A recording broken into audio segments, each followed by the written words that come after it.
make sure that the stream is started first. When it says start the stream, that started. Okay, excellent connection. Okay, we're gonna start here.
Good morning.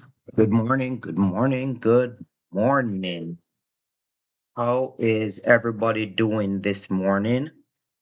Shabbat Shalom, Kal Halal, Yahweh, Bahashem, Yahweh Shai. Welcome back to the channel.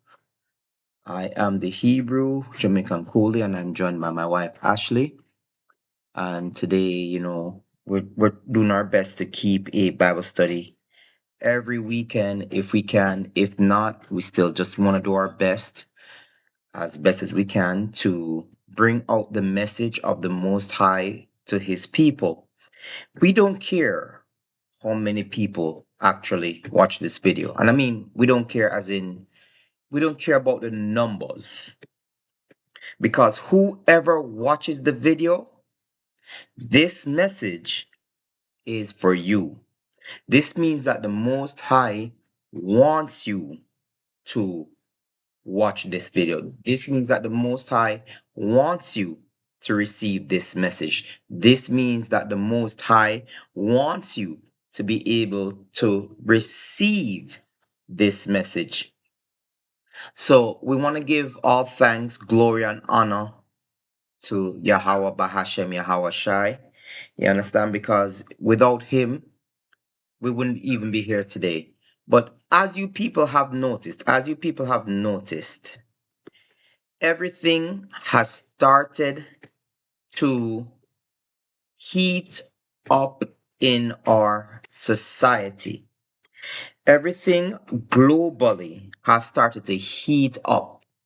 And I still see that there are a lot of people, they're not paying attention and they're going on with their daily lives as if nothing is actually happening. And guess what? That is going to be the biggest mistake that you're making of your life right now. That's the biggest mistake you can make right now. That's the biggest mistake of your life. If you look at what's going on globally and even locally, and you still ignore that, the biggest mistake you are making this moment. Now is not the time to be asleep.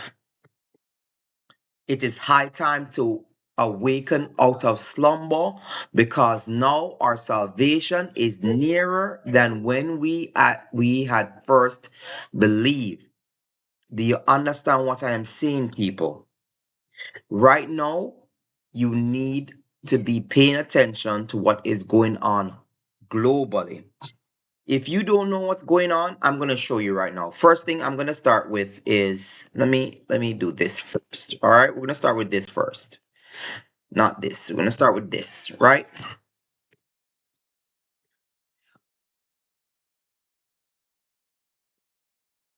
All right? We're going to start with this first. We're going to read this. CNN. All right? CNN is reporting this. CNN is reporting this. All right? So watch this. Watch this, watch this, watch this.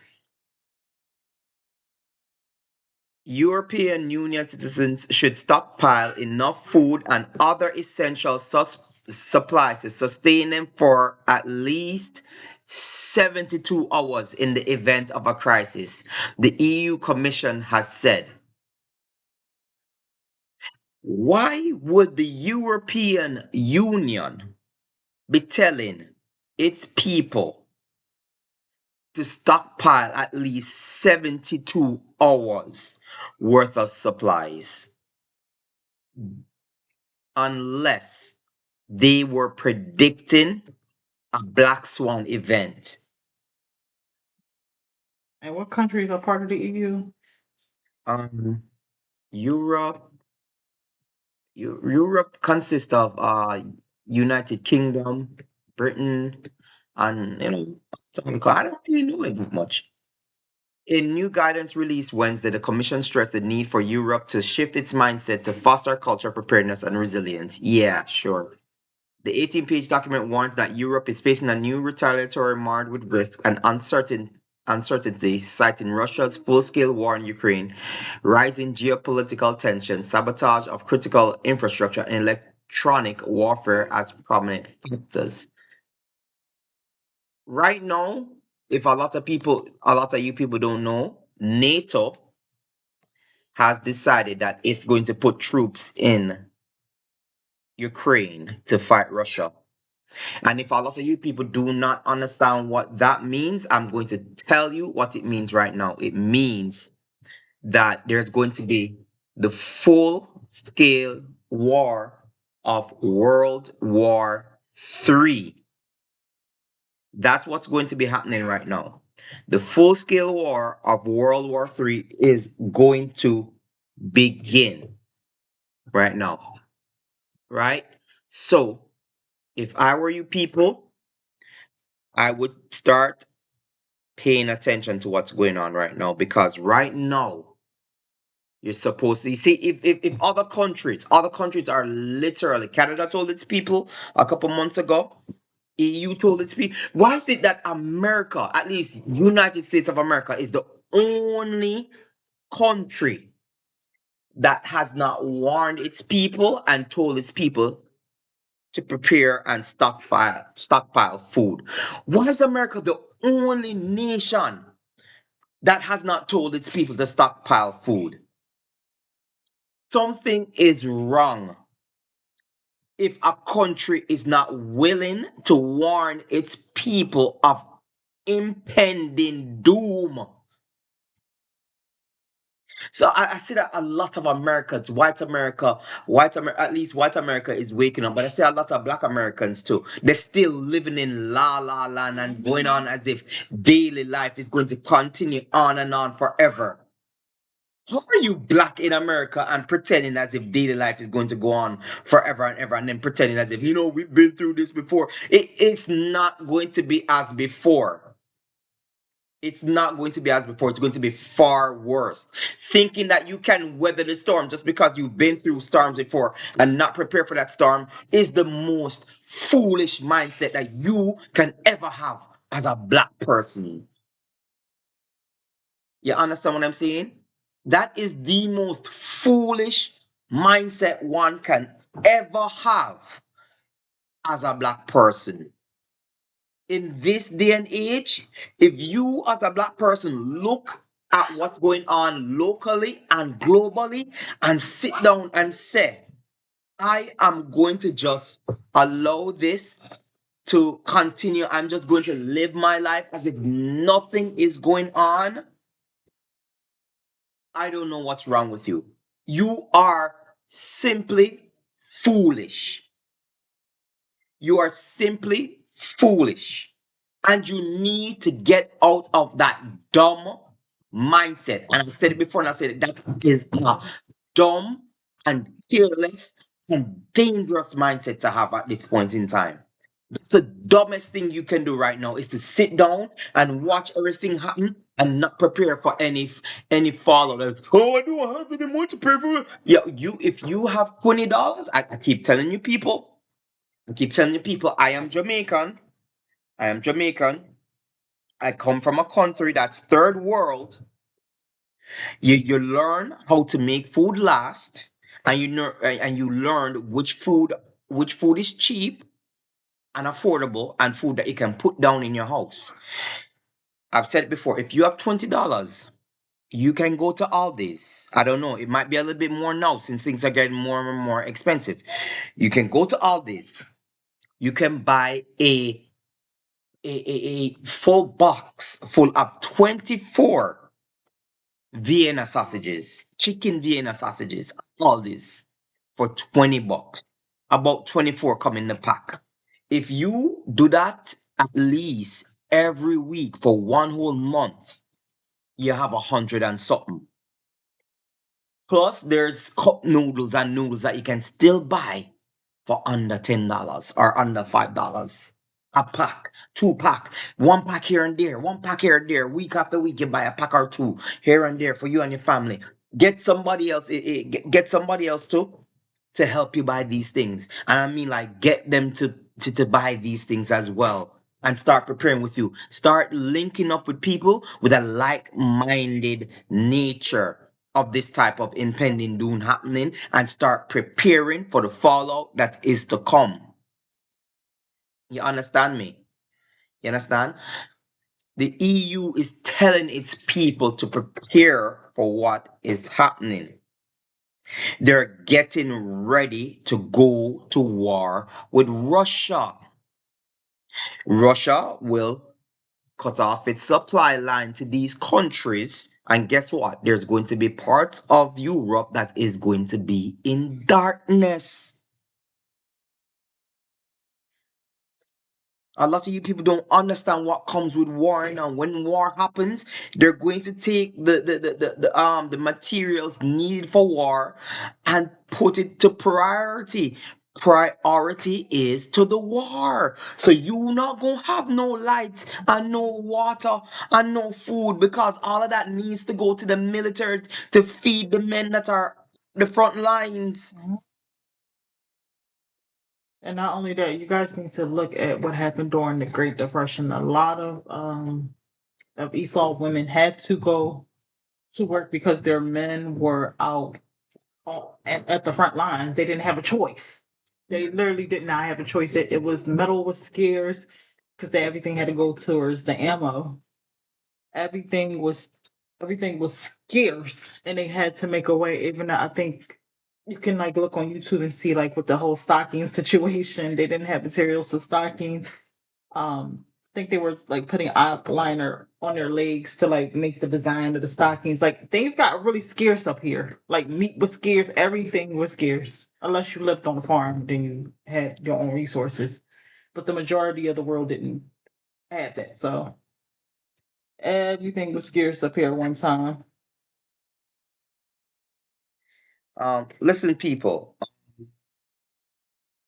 one of the most important things right now is your preparation physically and mentally. Try to start preparing yourself for going out without water in your house, for going without electricity in your house, for going without many, many things right now, because the point where we are, you can literally see everything coming full circle and everything getting ready to just pop off at any single moment. And what everybody is currently waiting on worldwide is the straw that breaks the camel's.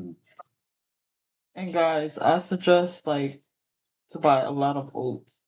A lot of oats. You can sustain yourself on oats. They're still fairly cheap right now. I think I paid maybe $3 to $4 for a big thing of oats at Aldi. They used to be $1 and something pre-scamdemic, but now they're like $3 to $4. But still, you guys can stockpile up on them. Like as you guys know, my husband is Jamaican, so I had to learn how to make porridge. With porridge, you don't have generally you would use water and a lot of milk. It's going to come a time we don't have milk. I can do a separate video on your channel if you want me to. I'm showing how you strike. No, you can do that. You can do that. I don't see that there. Yeah, I think you should probably do that with showing them how to, make porridge, make condensed milk, make use oats. And by the way, people, you can just eat oats right out of the container. Says something about you're not supposed to because of bacteria, but I don't know. We Jamaicans do it all the time. Just eat oats itself just to survive. So I want to let you people know that there's nothing wrong with that. And as I've said before, these are sustainable food that you can basically go in with very little money and get right now. just like all right for and now like I said, I can do a separate video. I'll do a separate video on your channel. Um, for 1 cup of oats grounded in a blender feeds it can feed 4 children. It can make 4 big bowls. This 1 cup of oats can make 4 big bowls when grounded. Because I do this every morning. My kids love porridge, you know. But right now things aren't as scarce, so we can add milk and sugar and spices and stuff. But I'm just saying, theoretically, right? If you needed to, you can take 1 cup of oats and make 4 big bowls of porridge with just water. And like I said, I can make a separate video later or tomorrow morning when I make the porridge. I'll just make us a quote unquote survival porridge or something like that, without the milk, without the cream. I can just show like how much oats. And not only that, I suggest you guys get a mortar and pestle. That's the original grinder. It's a card even grandmoms know about that. It's a mortar and pestle. It's a hand grinder. Because generally speaking, like ideally, you would want to put your oats in the blender, blend it up to make porridge, right? But electricity goes out. You can't do that. You go find stuff. But you still need to grind up the oats to make things last. You know, to stretch it for the whole day or whatever, what have you. So you need a mortar and pestle because oats by themselves, ungrounded, do go a long way, but they can go even further by just grinding them up. And that's just one tip. This is one tip. This is so many things that we do on our daily lives that we don't even think about because America is not a quality country. It's like in a way, it's an abundance country. So we don't even think about Right. what's going to happen when I don't have any beef bacon in the house or I don't have any scrapple or even like the egg situation a couple of weeks ago. We're still going through it. Yeah, but it's a little bit better, but not. It's still $6 for a carton of eggs at Aldi, and usually, remember when Aldi eggs was what $1.50? Sometimes when we get them, they were 79 cents for a dozen. So So we're really and truly looking at probably trying to raise some chickens. We know that and that we're gonna try to see if we can talk to our neighbors and let them know what we plan on doing so that nobody just come and look at us and call, authorities on us and stuff like that. But we are gonna be willing to share some of the eggs with them just, in order to just basically smooth things over. But right now, people, these are the things that you should possibly think about doing. You should possibly think about self-sustaining yourself at this point in time because the government is not trying to save you, not trying at all to save you. And when the time comes, they're going to run into their bunkers and say to the mountains, fall on us and hide us from the face of him who sits on the throne. You understand? And I want you people to fundamentally, those of you who are Hebrew Israelites or you're coming into it, you really and truly have to come out of the system. We did the video last week about come out of her, my people. Coming out of her, my people, don't just mean physically coming out of her. It means spiritually and mentally coming out of a system, coming out of the dependence upon that system and start depending on the Most High. Right now, I know a lot of people, your bills are due, you can't eat nothing, you're not on clothes, you can't buy gas and stuff like that. This is the point in time where you should be trusting in the Most High to provide all those things that you need to survive your daily task. You understand? And as a matter of fact, you shouldn't even be thinking about the rent when you just started the month. If you've already paid the rent and stuff like that, you shouldn't be thinking about how am I going to get the money for the rent when it comes around again. Because even the scripture tells you that give us this day our daily bread. So what you should be focusing on is your daily bread for that day, not the daily bread for the end of the month. You understand? You have to understand how this relationship with the Most High works. You understand? You need to stop trying to get the Most High to dance to your beat. You need to be dancing to the Most High's beat. This is the time where we're going to truly be not to say tested, because I hate to say, oh, we're being tested by the Most High, we're being tested by the Most High. I used to hate when people say that. You understand? But this is going to be the point in time where you're going to have to use your faith and start believing in the Most High for provision, and for protection. You understand? Because let me tell you something. We have been down we've said it before and we'll say it again. There are many times in our lives by which we just didn't have it and we were overdrafting on our bank account like crazy. And then when we got paid, you know we had to basically pay the overdraft, and then we had to basically pay on top of that what we had to pay. So it's just like we were always in the back. But guess what? The Most High provided food. The Most High made sure that there was still shelter. The Most High made sure our children still had clothes on their back. Our children had need or want for nothing. They are never hungry. They never went hungry.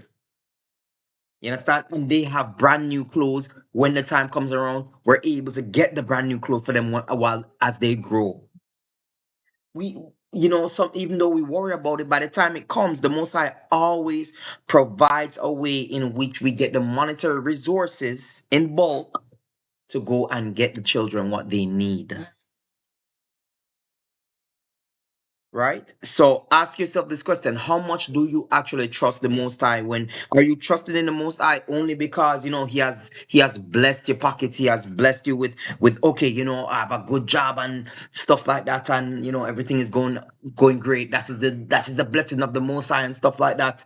And then when you lose your job, you're telling me that you don't trust the Most High to basically take care of you?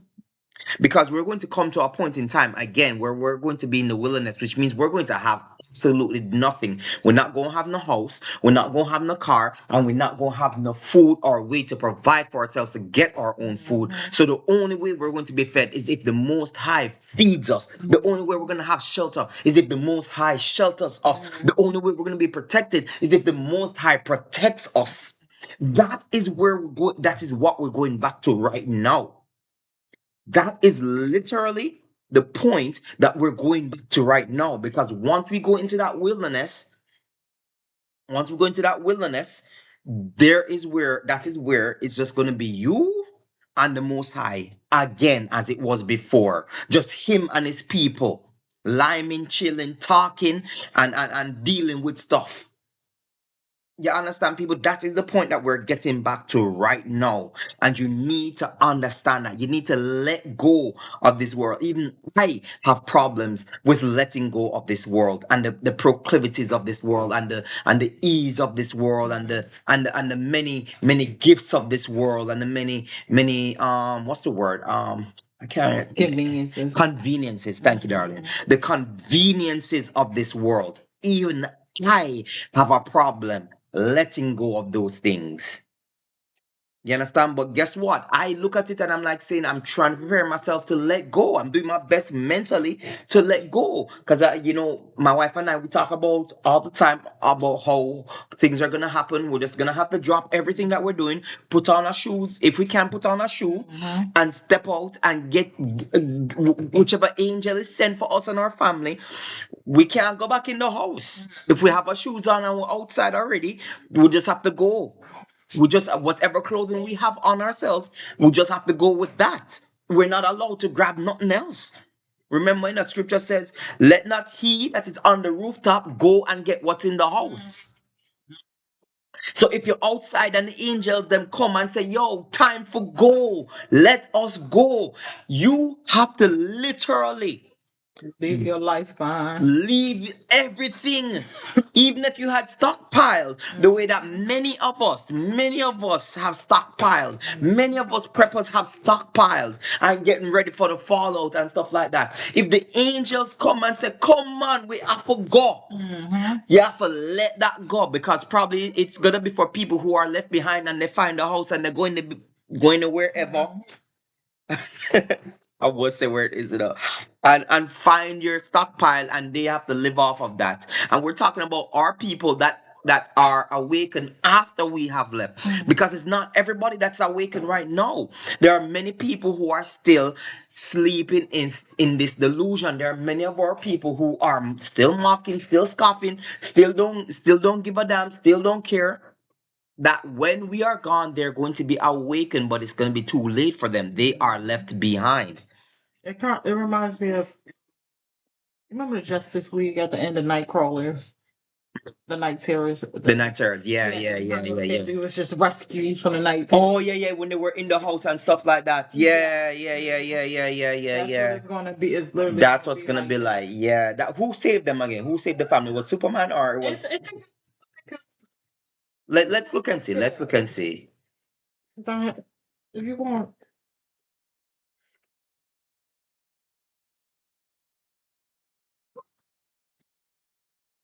The um.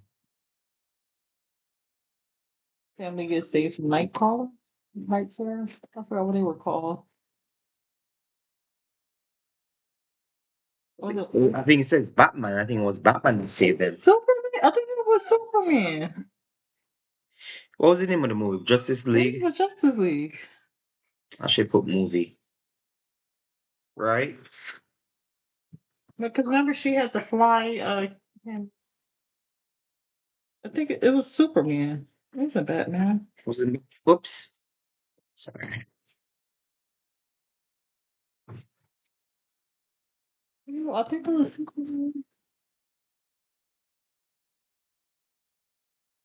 Yeah, it was the It Flash. was the Flash. Yeah, it was the Flash. All right. So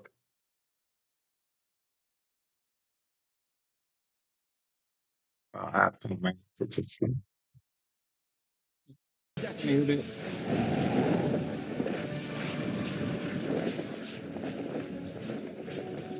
Slowpoke, Oh, it's on. I'll take the ones on the right. It's okay. Hold on. Hold on. Yeah.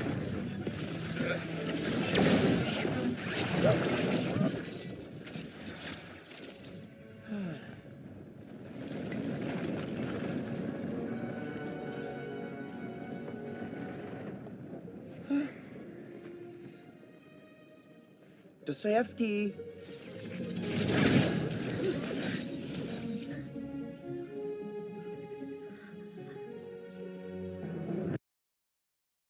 So as you can see now, these are people that basically did not run when the time came for them to run. Instead, they stayed behind, they tried to shelter and weather the storm, and then at the last moment now, they decided to run and stuff like that. And it's gonna be the same with our people as well. Not everybody's gonna be awakened at one point in time. You realize that there are a lot more people awakening slowly but surely. Slowly but surely, our people are coming into the truth. Slowly but surely, a lot of our people are saying, "Wait, something is wrong with these Edomites and stuff like that," and the things that they're continuing to say about our people, even when our people are not doing anything to them. Every single thing has to be revolved around black people in general. The people have the transatlantic slave trade. You understand? It don't even revolve around Africans as much as it revolve around black Americans and black Caribbean people. You understand what I'm saying? So Some of us is going to take. It's really going to take a lot. Um, sometimes with us, we from I want to say from 2018 or 2019, we were first awakened. It everything just made sense to us once we saw the evidence of what happened to us and us being the true people of Yahweh. And it didn't take much. Everything clicked, right? We weren't fighting against it, We didn't have to see any orbs in the sky. We didn't have to see anything supernatural for us to be like, oh crap, this is real, mhm, Those rooms on the street were real. We just had to we looked at the evidence and that was it, right? evidence. Some of us are literally they're gonna keep hearing the evidence, keep hearing the evidence from different camps every Shabbat, or whenever they're out there, seeing the videos on their timeline, their For You pages, hearing people around, seeing people around them being awakened. It's still not gonna be enough. They're still gonna call them crazy. I'm good. I still got my corporate job. I'm straight. Or I'm in the hood. This is my blog. Ain't that gonna happen to me? You keep believing in Black Jesus, as they will call it, or whatever. I'm good. It's gonna literally take some times for a cherubim to be in front of their face, destroying stuff. Mhm. It's And then literally you gonna have to take those night crawlers that we read about in Revelation. About they had the hair of a woman, a fly. I think the body of a horse, and sorry if I'm getting this wrong, guys, but they are basically little teeth demonic of lions. dead And they had scorpion tails to sting people for 6 months. for I six think. months, and It's these people literally gonna weren't have to allowed to take die. that. They literally gonna have to see that and feel that for order for them to wake up. Unfortunately, right? It's literally gonna have to take that much for them to wake up. And once they do, it's too late. You in the middle of the stuff. While we in a damn wilderness, being protected, getting deer, raining. Giving all thanks and praise to the to the Most Most High. High telling us to hit that rock so that way water come out of it. Or No, we're not supposed to hit no rock. no, it was instruction from. I'm just saying. He tell us. If he tell us to hit the, you know what I mean, or something like that. It's water in this hill or this mountain or wherever. It's clean water. Hit it. Yo, We're this. gonna be in paradise basically. Man are coming from. You never know. Man are coming from the sky. We don't have to lift a damn finger. You know. So while everybody is going crazy, they trying to jump. They trying to beat themselves off the roofs, and then they won't be able to expire. Like it's gonna take that much for them to wake up. Like you have some YouTubers that are on here that they know the truth, they see the truth, they mock the truth because they have their corporate jobs, they have this, They have the YouTube monetization. YouTube monetization, they have their stocks, like money stocks and stuff, not food stocks, money stocks and stuff like that. They live in the highlight, they think they have assets.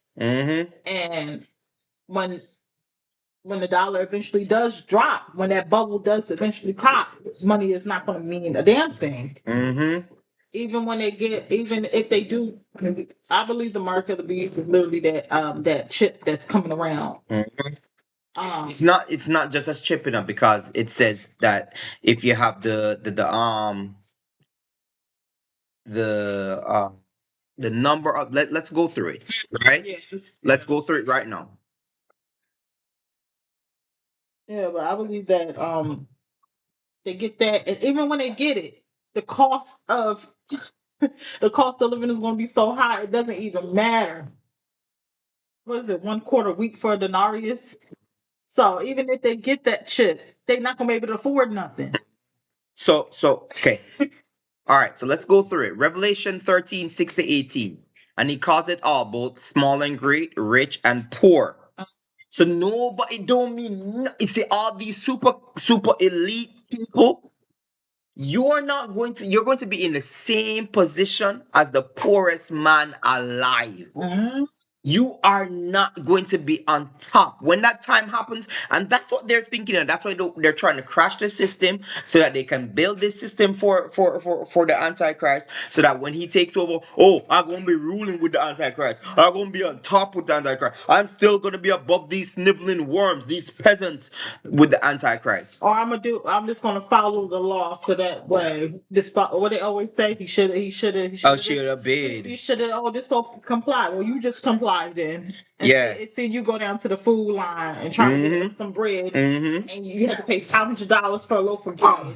And your money, your old money is not going to transfer into the new system. Or it's going to be so the equivalent of it is going to be such less for an exchange. You know what I mean? Mm-hmm. Oh! This is the new system. So this is how much this much amount of money is worth. You never know. So you're broke basically. And then now, what if now they've now once again prioritized those with trades, those who are more useful to to building of the system, the construction workers, the plumbers, the electricians, the mechanics, all those people, right? They get a little bit more out of the B system than you paper pushers, you sit in office building people who sit at the top of the building and do nothing. You don't know even how to change a tire. You don't even know how to change a tire or a light bulb. And wait on AAA. Right. Even though you got the emergency tire in your back in your car, you don't know how to change it. So the dynamics are going to definitely shift in a certain way. And he calls it all, both small and great, rich and poor, free and bond to receive a mark in their right hand or in their foreheads, and that no man might buy or sell save he that had the mark or the name of the beast or the number of his name. So I want to cover that part in particular, right? That you might not be able to buy or sell lest you have the mark. The mark is the thing that you're gonna receive on your right hand or on your forehead, the chip, right? Or the name of the beast. What do you have on your persona in everybody's house right now? That is the name of something. That is the name of a company that you're using. We use it every single day, or even if not every single day, we use it more conveniently than anything right now. Your bank card. Mm-hmm. Your bank card. So even if people say, "All right, I don't want to receive the chip or the mark on my forehead," they're going to have the card. And the bank card is basically going to have the name of the beast, the name of the company that you are associated with right now. And it's gonna have and they say, or you must have the number of his name. Now, a lot of people will be willing to have the tattoo on their hand, and I'm guessing that it's gonna be a specific tattoo. You understand? It's gonna be a specific tattoo. Even that you're breaking Torah. Mm. But you believe in Jesus. Mm-hmm. You breaking Torah. We're not even gonna get into that right now. Leave Boxing. those so-called Bible believers alone. Leave them alone because a lot of them don't study no scripture. Mhm. A lot of them don't study not a one scripture. but can run them out about everything about how God loved everybody. And we're going to get into that today in this Bible study. We are going to get into that about God loving everybody and blah, blah, blah, blah, blah. All right?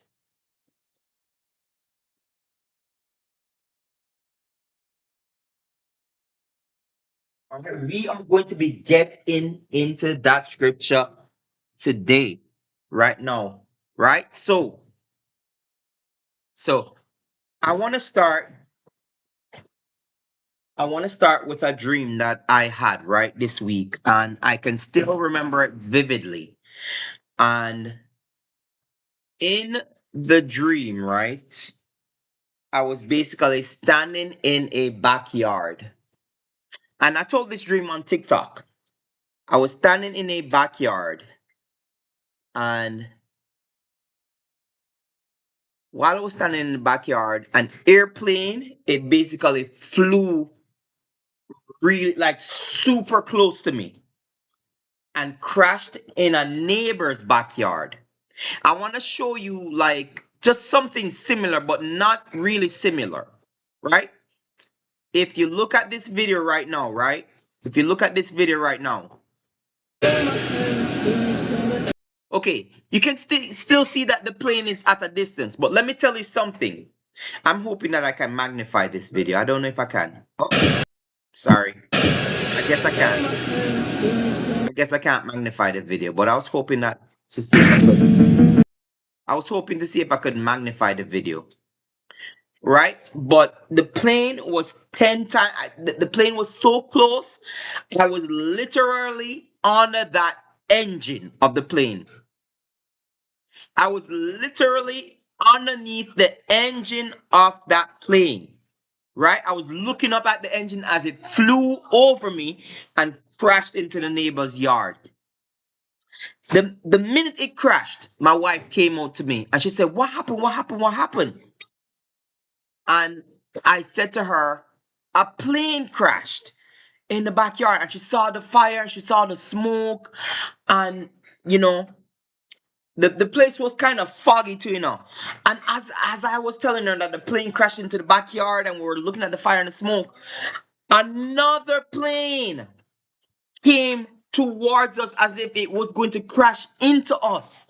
So that was like, one of those planes that you take that tandem. I showed you that plane that you take a tandem flight in, those little B planes. I think they're called B planes, right? Those small planes. And that plane was coming close to us, and we ran inside the house that we were at.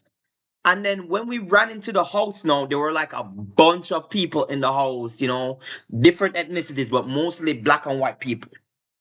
And the white people looked at us like they were so scared. They don't know what was going on. Everything was taking them by surprise. And they were looking at me and my wife for answers about what to do next. Mm. You understand? They were looking at the black people in the house about what to do next, because guess what? The black people were basically, okay, we already know what's going on right now. Mm-hmm. Right? So we got to start preparing ourselves. So we basically, planes started to crash all around us, all around us. And then we said we got to run into the basement and take shelter. So we ran into the basement, and there was this another guy in the basement. It was a white guy, fat white guy. He was looking out like the window of the basement, and he was looking like at the planes that were crashing all over the place. And he was like looking at us, looking at me in particular. It's like he looked like he wanted to cry because he didn't know what to do. He didn't know what to do. And then again, the white people in the dream, they were like looking at us and be like, what can we do? What do you know what's gonna happen next and stuff like that? And I was just like, man, sorry, I can't help you with what's gonna come next. And then after that, the dream ended, right? And I've had this dream for many, many years. And recently, when I had the dream last time, I told it to TikTok, and then a couple weeks afterwards, the plane started to crash again. The plane started to crash like in Washington and all over the United States. And I had this dream again this week, and I'm telling you, people, this is a warning that this is about to increase. The Most High is actually warning us that this is about to increase. Do you understand what I'm saying? I take this as a warning from the Most High. I don't care about anybody else. I don't care about anybody else. But right now, I take this as a warning from the Most High. Getting dreams like this, increasing in intensity with what I saw in my dream, right? And in volume in terms of this dream that keeps happening, keeps happening, keeps happening. Keep getting this dream, which means that it is going to come to pass and it's going to be extremely severe. We're literally going to see airplanes literally crashing in our backyards. Every day I keep complaining that these planes that are coming into Philadelphia are flying closer to the ground. They're flying really, really low. And I've been in Philly for a long time. I've never heard them this low before. I'm literally hearing them as if they were right above my head. That's how bad it is right now in Philly. 8:23. Zechariah 8:23. Let's go to that.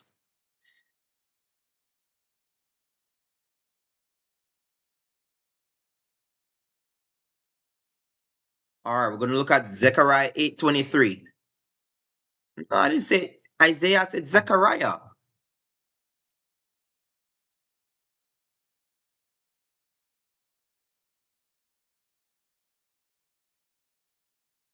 Oops.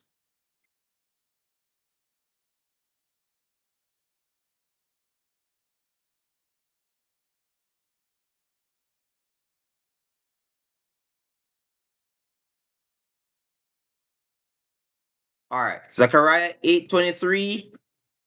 Looking at you like that in a dream. Thus saith the Lord of hosts, in those days it shall come to pass that 10 men shall take hold out of all languages of the nations, even shall take hold of the skirt of him that is a Yahadam, saying, we will go with you, for we have heard that Yah is with you. That's why they were looking at you like that. Because they started to realize that, I believe that in that time too, their spirit is going to be awakened. Their spirit is going to be awakened, and they're just going to look at it and say, yo, we got to go with these black people because they know what's going to happen next. The most sides with these people. I don't have a TikTok, but most people do, right? Regardless of the color. Most people do. They see them bruised. They hear what they are really offended of what they're preaching about and what they're speaking about, speaking the truth, right? Just the They truth alone. they know what we believe, whether they see our ox on the corner, like I said, on the Shabbat, um, or 7 days a week or what have you. They pass them because they have to go into their work buildings, or they're seeing them, like I said, on TikTok, the shorts, what have you, or a video that's popped up on their For You page, or the older ones that don't have these things, their grandchildren is showing them, or if they go to church, they have meetings about them, So, no, they know what we believe, They know what the Bruce believe. Mm-hmm. On the corner, they know. They don't believe it because of the Esau's arrogancy and pride, but they know what we believe, right? And it's going to be an oh snap moment. Mm-hmm. They were right.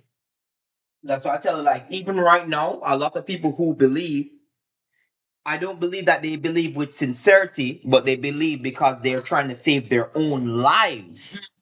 And Esau is smart like that. And Esau is definitely, he's very cunning. He's cunning. His people are cunning. His women are cunning. You understand? That's why a lot of women now, they're literally, you're seeing a lot of white women now, more than ever, throwing themselves at black men's feet. And not only that, I'll go deeper, right? Most of these black celebrities that are married to white women, they are Ashkenazi women. Mm. So when that man gets deleted or expires naturally, where does that money go? To them. Back to them. Mm. They are. That's what I'm saying. Esau is very cunning, like you said. He's cunning. He's very smart, like that. He will send his women to gain his wealth. Mm-hmm. But that's what I'm saying to, like, with what's happening right now, because they realize that The truth is coming out. Their punishment is getting ready to happen.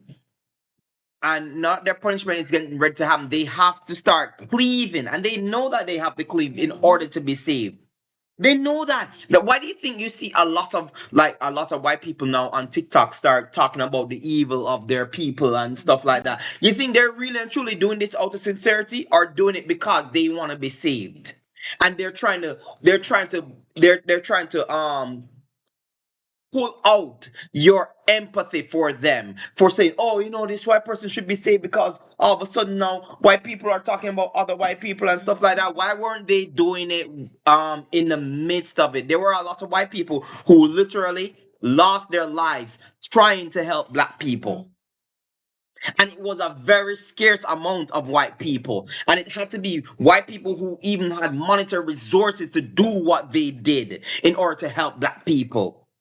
There are a lot of white people nowadays that have the monetary resources to help black people, to help black people get ahead, and don't use that money for nothing and don't care. But at the end of the time, they're going to be grabbing onto people's hem, their clothing, their frills, every single thing. They're going to be jumping and grabbing our clothing for help.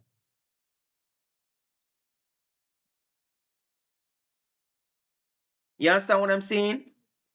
So that was the dream that I have, and that's the dream that I keep having, that I believe that the Most High is basically showing us. But I want to get into some stuff right now, right? Um, Isaiah 3:11. Woe unto the wicked!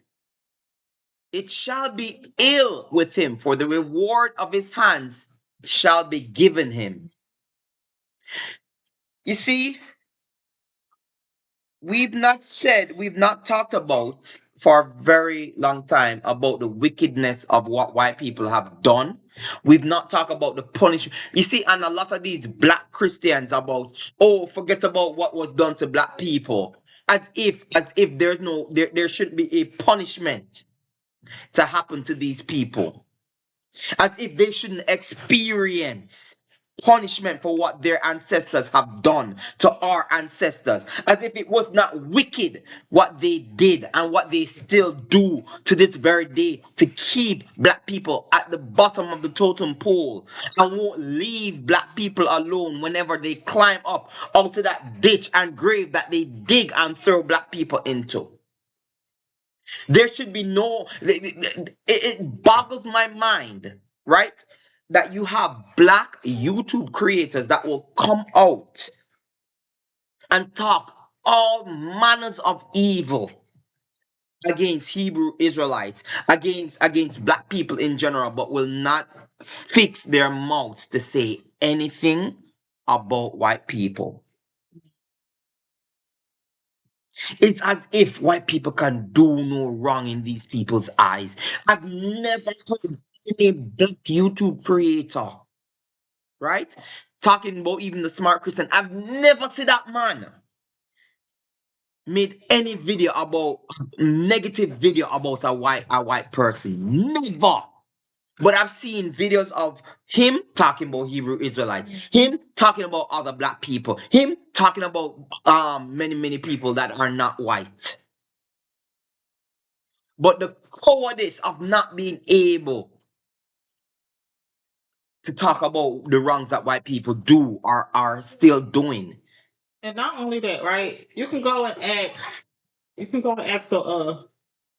a white person right now. Do you think it was fair if take us being out of the Bible and us quote unquote believing that we are the true children of Yahweh, right? If you go and ask them, do you think it was fair that the Lord punished the children of Israel for their disobedience in the book, in the story? They'll say, sure, yes. God can do whatever he wants to. But and then we'll say to them, but everybody didn't do it. Was a couple of good people, right? Exactly. But God can do whatever he wants to. Exactly. And then if you ask them, do you think White people should be punished? for what they did. I didn't do it. I didn't do it. Exactly. I didn't own any slaves. I don't benefit from slavery. So it's right in your eyes that Yahweh can do whatever he wants to a whole entire nation of people. Even though in everyone the did, Bible story. But when it comes to you and your lineage, you won't get anything. hypocrites, walking hypocrites. Mm-hmm. Walking hypocrites. Mm-hmm. Walking hypocrites.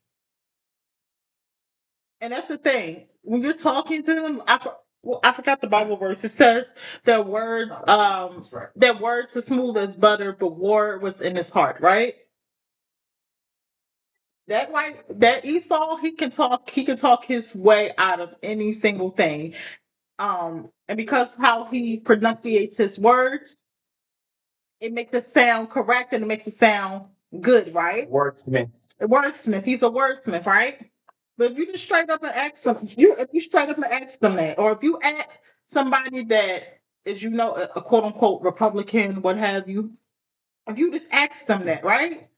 Do you think it's fair, especially the quote unquote Christian one? Do you think it's fair the God of the Bible punished the all of the Egyptians for punishing Pharaoh and what the guards did. Do you think it was fair for him to kill all of the firstborn of the Egyptians? Do you think that was fair, regardless if they had harmed the children of Israel or not? Regardless if they were partakers in um partakers in that evil, right?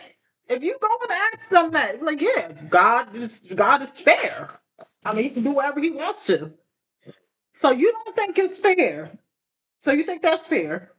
So if God were to punish the nation of Esau for his atrocities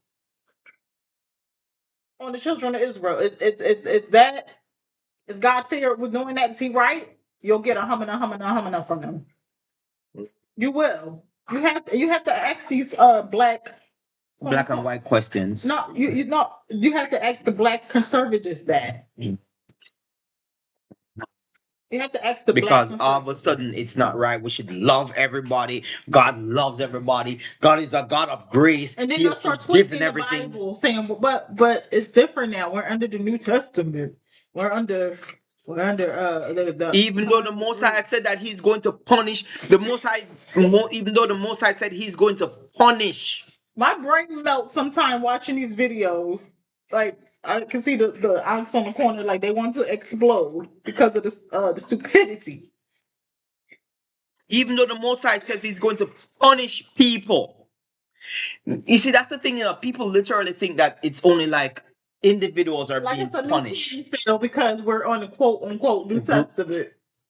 People believe that it's only going to be, it's an individual basis. You're going to line up. You are going to literally be wiped out by your heritage, by your people. It's not gonna be no long line and all them things there alone. You're gonna literally be. Listen, man. If you really and truly read the scriptures, you'd literally start understanding a lot of things. If you open up your mind and say, "Yo, I'm not gonna do it the way that these pastors are telling me to do it. I'm gonna do it," and ask the Most High to open up my eyes to understand scriptures, you're going to see a lot more than you were ever taught. You understand? Again, woe unto the wicked, it shall be ill with him, for the reward of his hands shall be given him. Again, you really literally, right?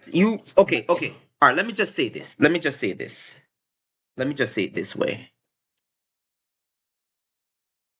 You have 200 years of slavery, 100 years of Jim Crow. And desegregation is not even 100 years old yet. Not even 100 years old because it happened in the 60s. That's roughly about 60 to 70 years of desegregation that we have right now. Right? That's number one. You want a God that is just, true, and powerful to forget and forgive all of that. and not punish your people for all of that. You every single day, white people talk about how just and true the Most High is, and how he hates this and how he hate that, and blah blah blah blah blah. But you're literally telling me that the Most High is going to look at white people and forget about slavery and forgive them for slavery because, oh, let's sweep it underneath the rug, let's get past it, and all those things. Are you insane or delusional? That it only has to be one of those two things. Only one out of those two things can be the answer. Insane or delusional. To literally think that the God of heaven that you read about in scriptures that wipe out an entire set of people or an entire set of family when they disobey, and even tell you that when him come back he's going to be giving everybody the works of his hand. You literally really and truly believe that the Most High is going to stop and listen to you. You literally believe that he is going to ignore, that he's literally going to ignore what was done to his people. Are you insane? That is my question is, are you freaking insane? We are not talking about a man who can be easily, the man isn't even a man. We're not talking about a being who can be persuaded unless he wants to be persuaded, unless he says to you, persuade me and let me, relent. You have a people that think that they're going to go on and on. You don't hear them say them going into a new golden age. This is a crappy golden age if there ever was one. Or maybe he meant not golden age for him and his elite people, not for you. But anyway, moving on. Though hand join in hand, the wicked shall not be unpunished, but the seed of the righteous shall be delivered.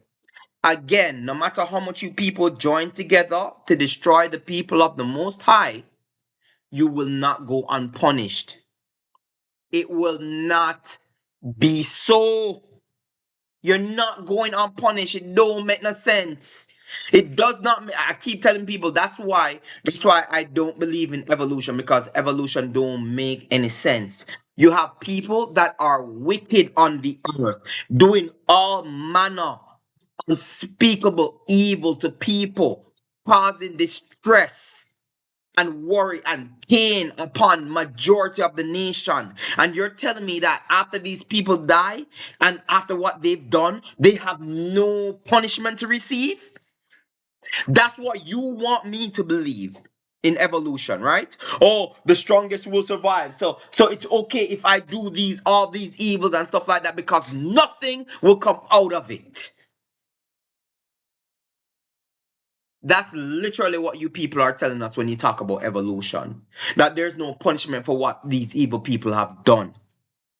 And that all that's happening is that the world's gonna keep spinning and everybody's just gonna keep evolving and evil and good and whatever it is changes from time to time and blah blah blah blah blah, and there's no punishment for that. I'm sorry, I'm not believing in that. There has to be a Most High somewhere, and there has to be punishment for these evil people, whether I experience that punishment or not.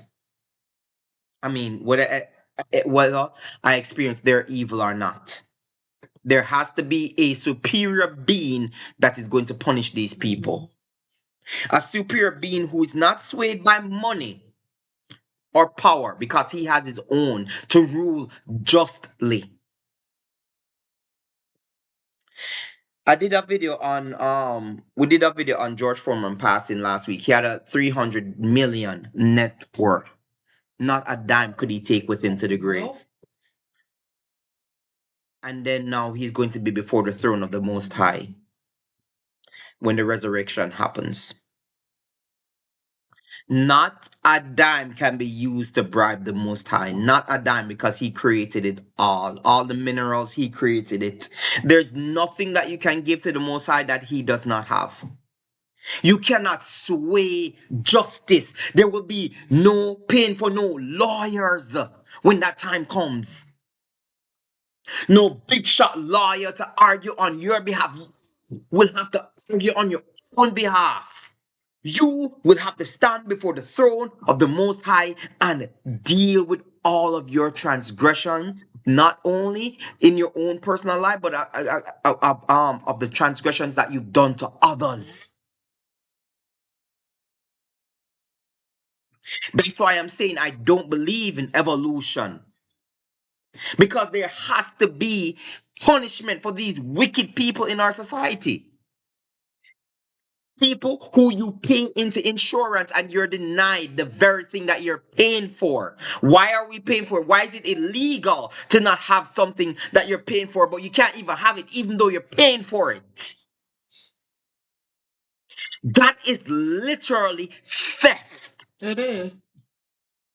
Because if you're doing a trade of, okay, I'm going to give you this amount and I'm supposed to get this, and you don't get it, that's literal theft. You have stolen my money and given me nothing for it. That is theft.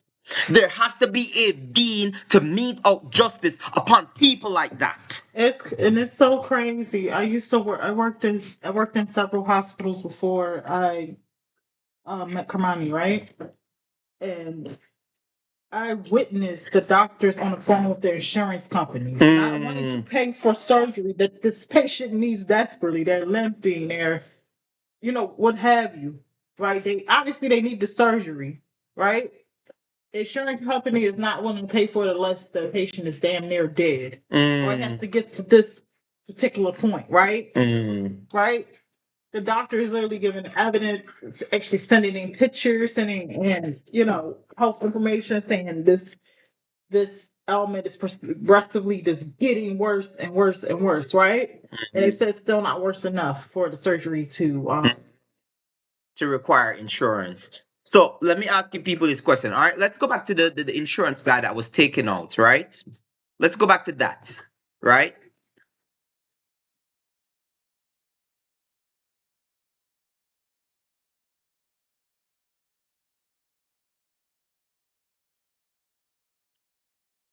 In 2023, the average total compensation for CEOs of major national insurers was around $23.5 million. How do you get that amount of money without robbing people for it? And then you turn around and give back nothing to the people who are paying for their insurance. This is why I just said, George Foreman, 300 million net worth, not a dime can you take with you before that throne of judgment, and it is going to bite you in the butt. That amount of money, that amount of money that you got by denying people and collecting money from people, that is going to be the nail in the coffin for your second death on the day of judgment. You understand me? And it will be well earned and well deserved. You do deserve it. And then most of you are, guess what? You're Bible believing Christians. I'm a Christian.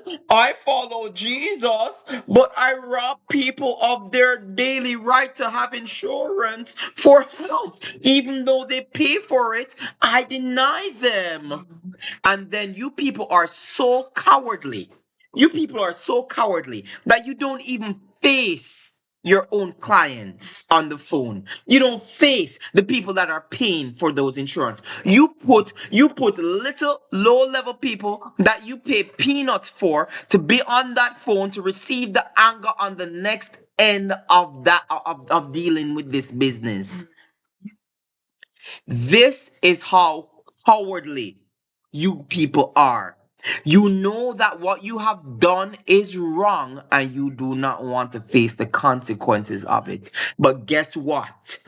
Consequences are coming, and there's nothing absolutely nothing you can do to stop what the Most High has already set in motion to happen to you. And you can go and hide in your mountains and you can go hide in your bunkers, but eventually you're gonna have to come out. And eventually the Most High gonna bust off those doors and pull you out of those bunkers by his power alone. Eventually, you are going to have to stand before the throne of the Most High and be judged by Him and His people in righteousness. This is gonna be crazy. Mhm. There's no way you can have that amount of money without stealing it from everybody else. No freaking way can you do that. Nobody can say, oh, it's just hard work and investing in stock. I've invested in stocks. Do you know how much money it takes to invest in stocks just to get to a decent level? And the amount of time it takes to invest that amount of money to get to a decent level of passive income? Don't give me this crap about, oh, working hard, investments, getting the right education, and blah, blah. We all know that it's a lie. And that lie is literally going to be showing up on the day of judgment. Nobody is believing in these lies anymore. We all know that the elite takes care of the elite. We all know that throughout the world it's called links and it's who you know, not what you know. We all know that many people don't have even a bit of education but are getting jobs that they're not supposed to get. But yet still you people want to look at black people. Oh, DEI hires, DEI, DEI, DEI, DEI. When DEI and affirmative action was never created just to put a black person in a spot. It was created that because regardless of having the education and working as hard as you can as a black person, you were denied the position because of the color of your skin, not because of the lack of education. And go ahead. I'm sorry. And the only reason why Esau is complaining about DEI because it affected them. DEI wasn't even for us. It was for Esau women. It wasn't even for us. They were the beneficiaries of, And they still are. and not. But guess what? All right, you know how like movies like The Color Purple portray black man as like the Evil worst thing, and worst thing. the worst thing in the world and stuff. No, Esau men were like that to their Esau women under the thumb rule and stuff. That was them. We weren't getting like we was trying to build together. We was trying to survive. No, that was about them. They were the ones that were beating the crap out of their wives. Having their wives smile, having their wives having to smile, and they better not burn the dinner, burn their meatloaf and stuff. That is they. It's a reason why they wanted to get away from their men, right? So I completely understand the whole feminism thing. Black women, they fed into the crap. That was about them. That was their fight. Because if Esau, you gotta think about it. If Esau treated us like that, how do you think they were treating their women? But a lot of their women were just as wicked too. They were. They get it. I'm telling you. They were just as wicked too. No, it was literally a chain. Even during slavery, it was a chain.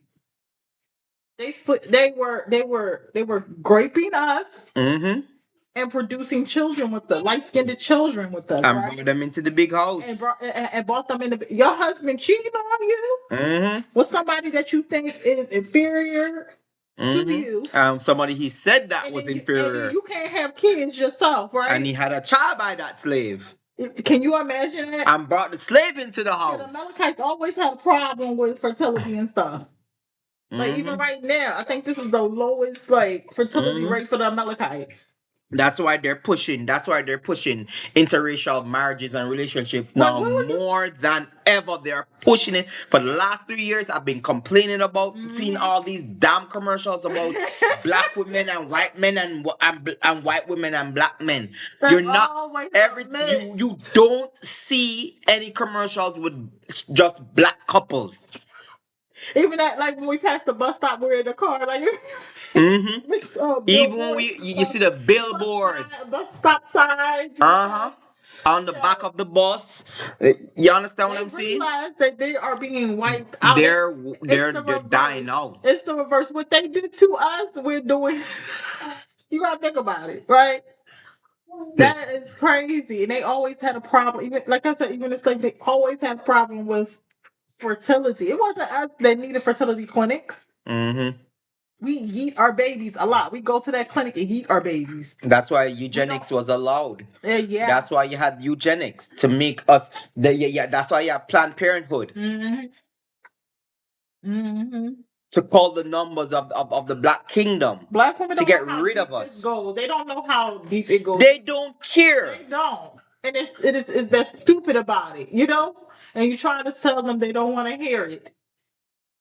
Every time that you go to that place to yeet your baby, you're giving into white supremacy. But in the white supremacy that you claim that you don't like.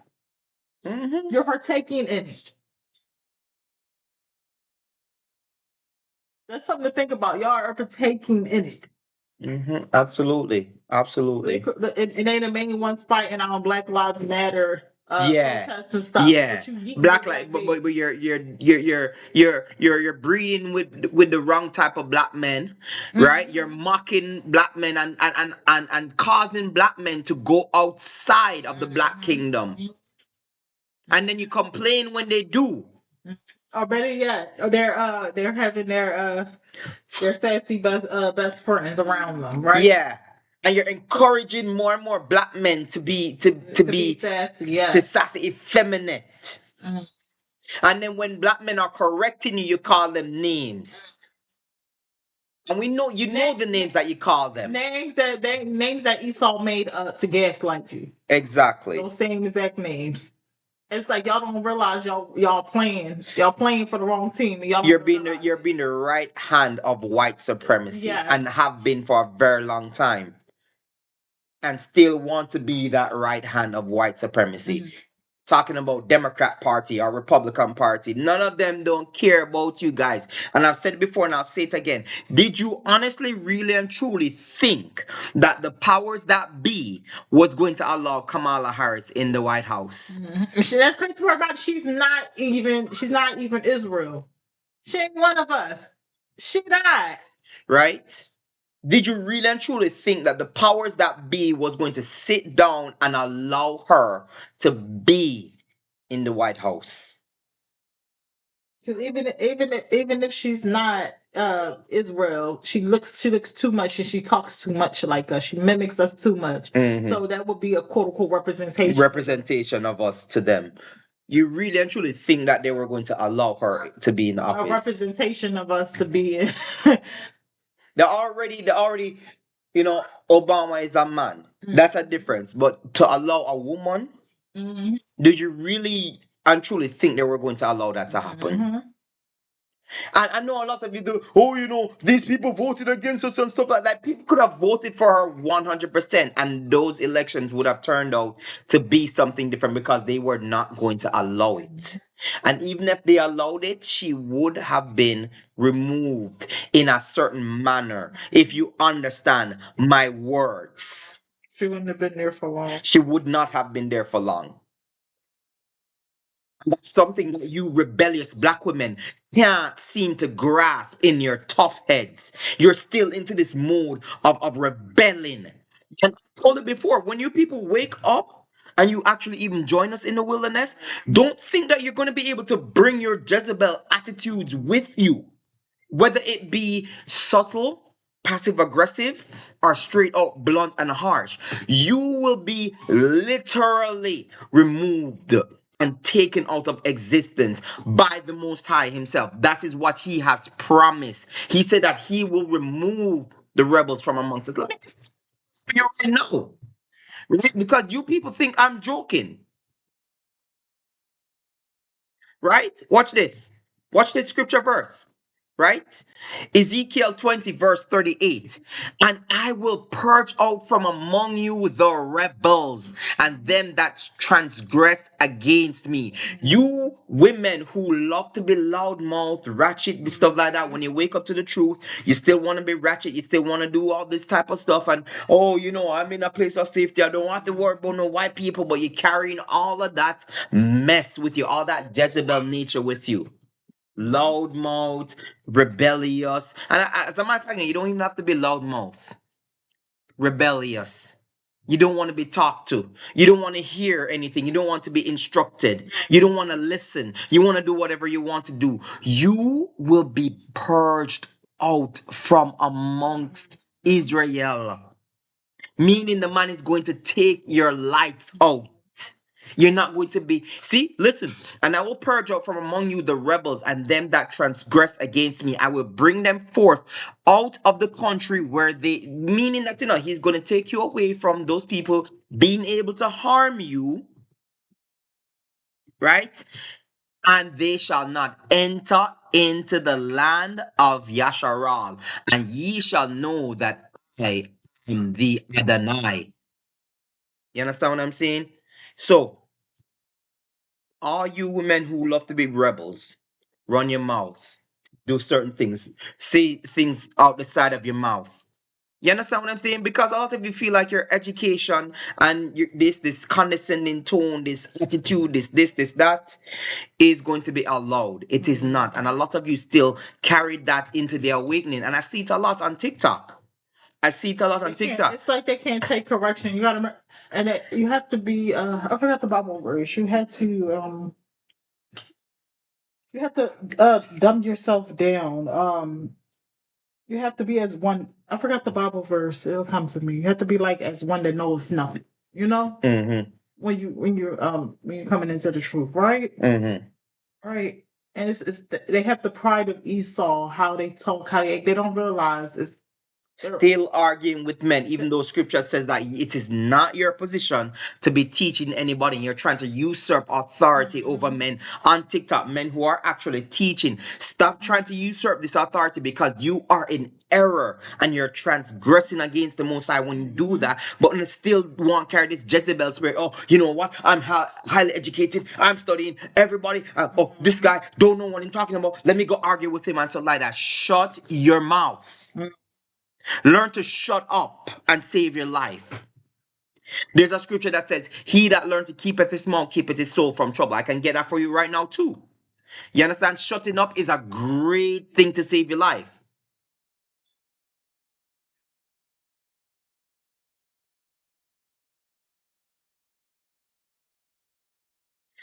Whoso keepeth his mouth and his tongue keepeth his soul from troubles. Shut your mouth. go to Ecclesiastes 5. Ecclesiastes 5:1.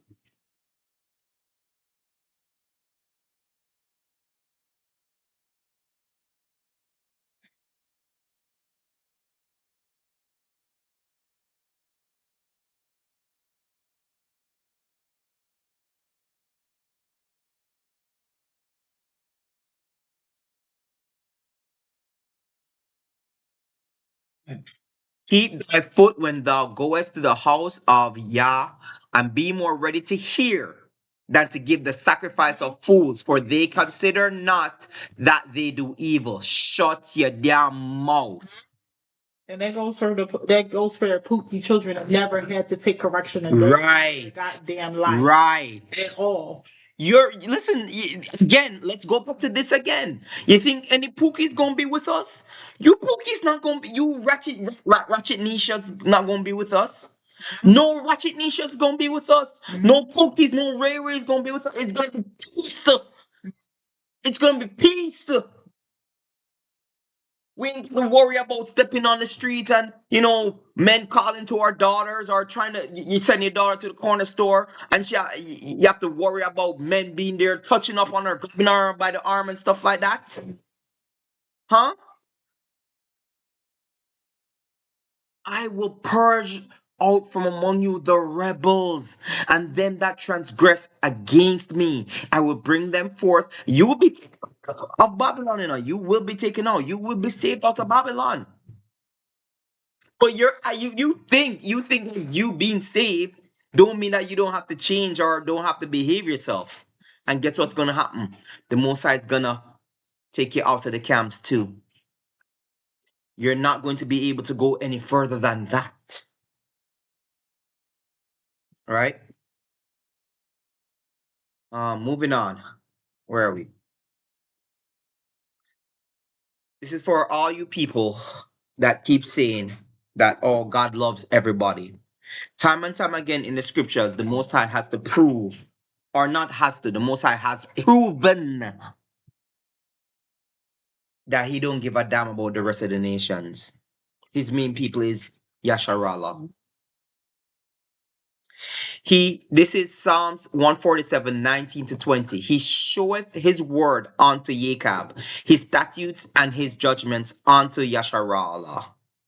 He hath not dealt so with any nation, and for his judgments they have not known them. Praise ye the Adonai. Again, he hath not dealt so with any nation. You people not getting it. Christians don't even get it. That when you become a so-called Christian, that you're not coming under a new covenant, a new promise. You're coming under the original covenant, the original promise. It's like you're being adopted into the original promise. And I understood that from day one. When I started to read the word for myself at the age of 17, I started to read the scriptures for myself. I understood what Christianity actually was. That you're actually being baptized into the faith of who Yahweh Shai was, which was a Jew. The promises of the Jew, the promises of the people of Yasharala. It wasn't something out and aside of that. The Christians would actually Um, sorry. I don't want to go off on a different tangent, right? But you being baptized into that is you being baptized into the faith of Yasharala. Do you understand that? Which was the original covenant and promises from Abraham, Isaac, and Jacob, and the 12 sons of Jacob. Do you understand that? A lot of people still don't understand that. A lot of people don't understand that. You think it's something new and different. It isn't. You're being adopted into something that already existed. It's like me adopting a child and then that child being able to receive an inheritance after I pass away, even though they're not my original children. Because I've adopted this child, they get to share in that inheritance with my blood children, regardless of being adopted. That is what you're actually doing. You're being adopted into a promise that was made to Yasharala. You understand? Anyway, moving on. Again, we want to talk about how, punishment is coming. It has started and it's going to continue to ramp up. Oh, sorry. Just did that. It's gonna continue to ramp up. Europeans, it don't matter. I just gonna say this worldwide. Edomites worldwide have done unspeakable acts to what is considered black people.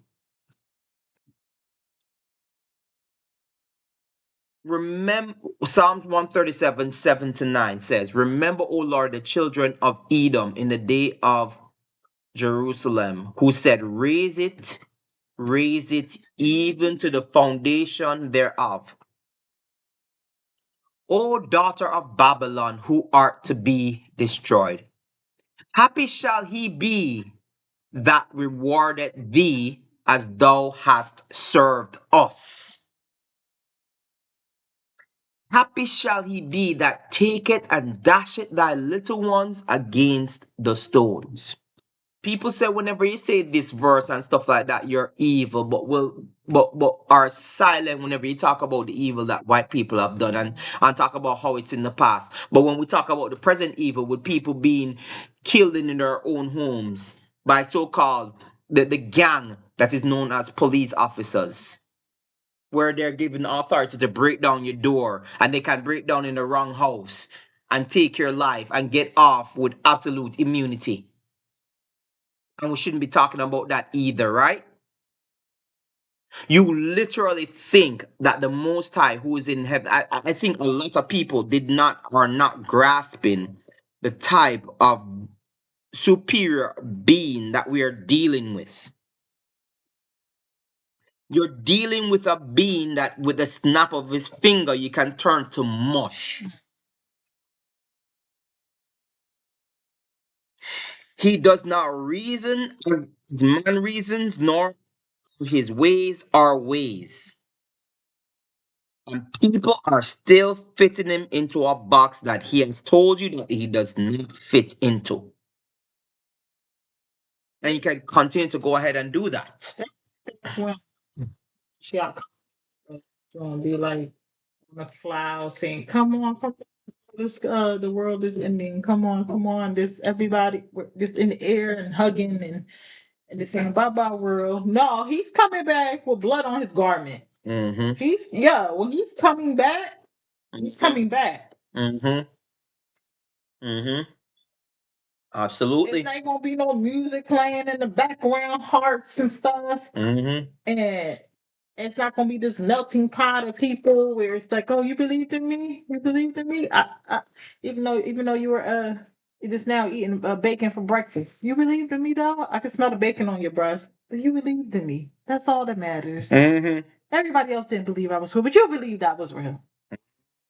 Yo, He didn't follow none of my commandments. He didn't keep the Shabbat. He didn't keep the holy feast days. no, you don't. Know, you don't even know what they are, but you believed in me. You worshiped me on Easter, even though that's not even a Yahabdam holiday. You worship me on Christmas, even though that's not we preached against it in the scriptures in Jeremiah. oh, I despise Tammuz. Yeah. Even though you don't even know who that is, because you didn't think to do the research. Yeah. You believe me though. You believe me though. You didn't believe my name. You called me Jesus all the way from Yahweh Shai. He's communicated last night. It's fine. Fine, you believe in me. Thank you for believing in me. Thank you for baptizing and believing in me. You know, I think you're a pretty swell guy and gal. Yeah, honey, get to heaven. Let's forget about those thoughts you had about that black person. Yeah. Man. Forget about all those texts and those comments that you wrote about my people. Because you didn't give him the job because you didn't want to have any black people. Yeah. Let's come on, but you believed in me. Yeah, and even though you said that, all black people do is, kill, steal, and destroy, even though it's mainly your people who's done that, Yeah, yeah. Well, you believed in me. Come on in the kingdom, man. Come on in the kingdom. Keisha, you just stripped. You just stripped last night. Yeah. You just stripped last night, but it's okay. Come on in the kingdom. Come on, but you believed in me. You believe in me, Keisha. You believe I forgive everything, Keisha. Ishtar just came and you just ate that. You caused that man to stumble, Keisha, but you believe in me. You believe in me, Keisha. Yeah, you said you got baptized at 14, but you didn't stay on the path. But you believe in me, Keisha. You read your scriptures every night, but you believe in me, Keisha. Yeah. Yeah, you're at the stripper pole every night. You're walking in half of clothing. Everything is showing that I created on you, causing men to stumble. Even though in scriptures it says don't cause men to stumble with what you're wearing. You put the onus and you blame other men for what you're doing wrong. In the kingdom, come on, man. What makes you to get in the kingdom, right? What are we gonna be judged by, people? Does anybody know? You have to ask them what they say then. Scriptures tell you that we're going to be judged. What are we going to judge? What are we? What are we?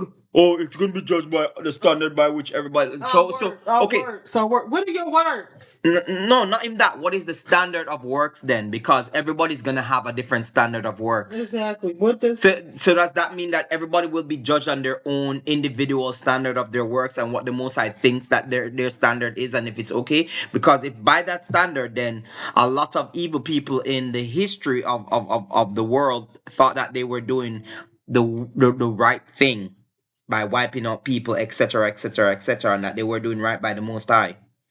But anyway, we're moving on. Mhm. All right. People, the time is coming. We are at the gates thereof. And the Most High, the Yahushua even said that when you see these things, think that I am at the very door. But when ye shall hear of wars and commotions, be not terrified, for these things must first come to pass. But the end is not by and by.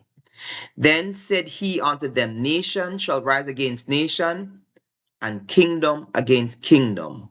And great earthquakes shall be in that. Did you see that earthquake that happened in Bangkok yesterday?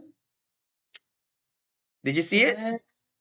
Did you see it? Did you see the stubble afterwards? Uh-huh. It's like piled up like Tetris blocks. Yo. Mm-hmm. And famines and pestilences and fearful sights. Fearful sights. Okay. Did you hear about the zombie deer? They're in like all 50 states. Really? All 50 states it's now? bad right now. Like, yeah, they're having like the gaming commission is telling people Just kill them. No, you can't even kill them. Like what they're saying is even if another say if you kill them right, and the deer eat the carcass or something else, He will turn into a zombie deer. Yeah, they'll get the disease. Yo. And stuff. So what's happening right now? I think it's gaming. They want to game, but they have to test the animals after they kill the animal to see if they have the infection going on. Yeah, it's really bad in Pennsylvania right now. We live in Pennsylvania, and it's a lot of deer, it's a lot of elk, it's a lot of what is it called? It's a lot of I forgot the other variation of deer. We have a lot of deers, guys. So much so during the spring and the winter when they're trying to get from one side of Pennsylvania to the next. A lot of accidents happen, and you can see like even if we go outside right now, we'll see like a lot of like bodies that have been hit by cars. It's a lot of deers, and mind you, we live in the city, so they're starting to actually migrate this way. Before I would have to go out to places like Conshohocken or Elkins Park to even see like a deer. Mm-hmm. And now, like they're out. And they're turning in your backyard nowadays. Yeah, because remember, even I think like a couple of weeks ago, it was a deer up the street. Mm-hmm. We live in the city. We live in the city, guys, and the deers are starting to come to the city. Mm-hmm. So, can you imagine if a lot of them do have that disease? And I think a lot of them they're just roaming around because it literally melts their brain. They're just walking aimlessly. They're not going to a water source or anything like that because their brain is messed up because of the illness that's going on. But it's like in all 50 states right now. So you got to be careful what you eat because I know a lot of people still eat ramen to this day. You can buy it at the store. It's expensive, but you still can buy it and it's healthy for you. But yeah, it's just a problem. Famine, pestilences, diseases is going on. And I think they said it was a tridemic in Britain. A tridemic. A quademic. That's what it was, a quademic. I don't know what they have mass porn over there right now. Like it's crazy. It's really bad. And famine is happening as well because you can't afford to eat anything. Eggs, like I told you guys in the last podcast, we would buy a 60 count of eggs, and that was like I think $15 tops. We would pay for it. Adeline went to the store and he had to pay $30 for that 60 count. $30 for a 60 count of eggs at Walmart. Horrible. Horrible. Everything is going up high, and all like I said before, Aldi used to be that cheap store. And because of what's going on with Canada, even though Trump's saying he's like delaying the tariffs and stuff, it's still affecting the food line because In my delay female, but Canada has done theirs. They done theirs. Even like right now. Usually I order food for the Shabbat. Um, the stock. I stock up on stuff. Either on Thursday or Friday before sundown. And I try to cook and stuff. I ordered honey, right? And the honey comes from Canada. And my Instacarter, he sent me a picture saying it's not there. The honey's not there that I want. I said, can you just give me one of this any type of honey? He said, it's none there. And when he sent me the picture, I saw that it's no maple syrup in the stores. It was one bottle of maple syrup, and if you guys don't know, maple syrup comes from Canada. Mainly from Canada. Honey comes from mainly from Canada. A lot of our honey comes from Canada. A lot of our maple syrup comes from Canada. Turkey sausages. A lot of us we don't. We don't eat pork in general because we're awakened, so we have to find different alternatives to foods. And a lot of the hot dogs they have pork in them. They made with pork, chicken, and beef. So, you know, naturally we're gonna go and get pork products, turkey hot dogs and beef hot dogs, right? The turkey hot dogs that come from Aldi, they are made in Canada. They're really scarce right now. A lot of the other products come from Canada that we don't even think about.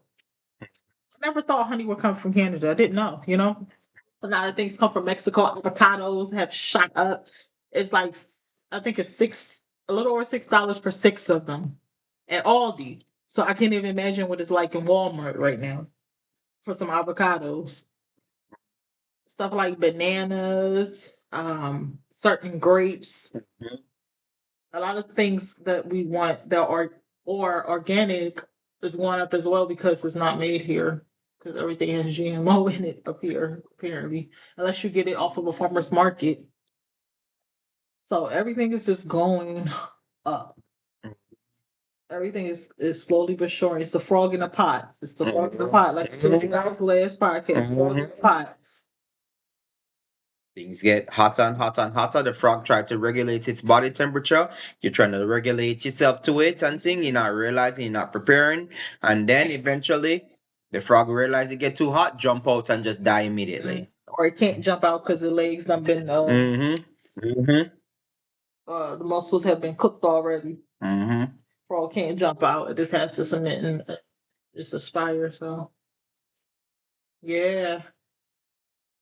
Verse 12, but before all these, they shall lay their hands on you and persecute you, delivering you up to the synagogues and into prisons, being brought before kings and rulers for my name's sake. So that time is coming too. We're going to be brought before, presidents and politicians and, police commissioners and all, and judges and all those people. Salaki, what was the act that he just enacted? What was the act that he was The Alien Invasion Act. Yeah. I believe he's going to use that to get us up out of here, to persecute us. So the Alien Invasion Act, so basically anybody who is considered an enemy of the United States is going to be deported. So, like I said before, you see, Without FBA, trial. FBA people who keep pretending and thinking that they have this some kind of untouchable power. They can't be. Listen, man, like you don't get it. You just like I think anybody who's literally thinking in that mindset that nothing can happen to them is very delusional and foolish. I don't even believe that, even being as a Jamaican, where I don't believe that I'm touchable as a Jamaican in my own country. Whereas if a prime minister decide that if you speak badly against him and stuff like that, he'll send you to another country and stuff like that. I don't believe that it's not possible. I believe it's very much possible for evil people to do evil things. And I don't know why there are people on this land that think that they are untouchable when they've never been in that spot in their entire lives. Just a black person think you are untouchable, or you are at a point where they can't do something to you that they've never done before. It's foolish for you to say, oh, we're black people, we're from the land, where they're gonna deport us to. What, they're gonna deport us to anywhere they feel like. You don't get it? Y'all say y'all from me and Marty was discussing this yesterday. Oh, you You think you're from Africa? All right, well, they brought you back to Africa. Exactly. You go to a country where you don't know the language. Yeah. You don't know the economy. You don't have nowhere to live. You have no money You may and stuff even like you that. may even inspire from the climate. Because me as a quote unquote American, I can't take the summer heat. I get boils on my neck from sweating sometimes. What makes you think you just gonna be dipped to another country that the climate is like sweltering, Hmm. and you think you're gonna survive? You know, even like in Philly, right? During the summer, they will have buses in certain places throughout the city with air conditioning because we cannot take the heat. Our bodies are not used to heat anymore. My body is. Well, you're Jamaican. You grew up in the heat. I'm just saying, Hmm. from us, quote unquote, foundational Black Americans, it's like we cannot take the heat anymore. Unless you live down south, but even with that, it's not sweltering hot down there all year long, right? What makes you think you're gonna be able to take that climate? They just drop you off there. Your stomach has to get used to eating certain foods. We live here where everything has biotics in it. Like they give the chicken antibiotics. Our stomach is not used to eating raw food anymore. Go on and keep playing. You may not even survive the day. It's like the mosquitoes and malaria and stuff like that. You're just not used to it. I'm not talking about when the Most High gathers us and we start trucking towards. We're talking before Jerusalem. that. I was talking before that. We're Before talking the we had, tribulation. yeah, we're talking during the tribulation. Mm. When you think malaria is bad now. What? This is not even supernatural stuff. This is just dealing with the elements, you know? Oh, you want to talk bad about America? You say You're an enemy of the state. You're an enemy of you America. said you from Africa? Did you write to Africa? You don't have to even say that you're from Africa. No, but that's what African Americans. Because they always wear the kufis and It don't matter. It don't even matter. Like if you as a person just speak up against how wicked the government Right. is and whatever it is, So then they you say, can- well, you're an enemy of the government. You're an enemy of America. So I go and dip you to that country that I say I'm sending the people. Right, that too.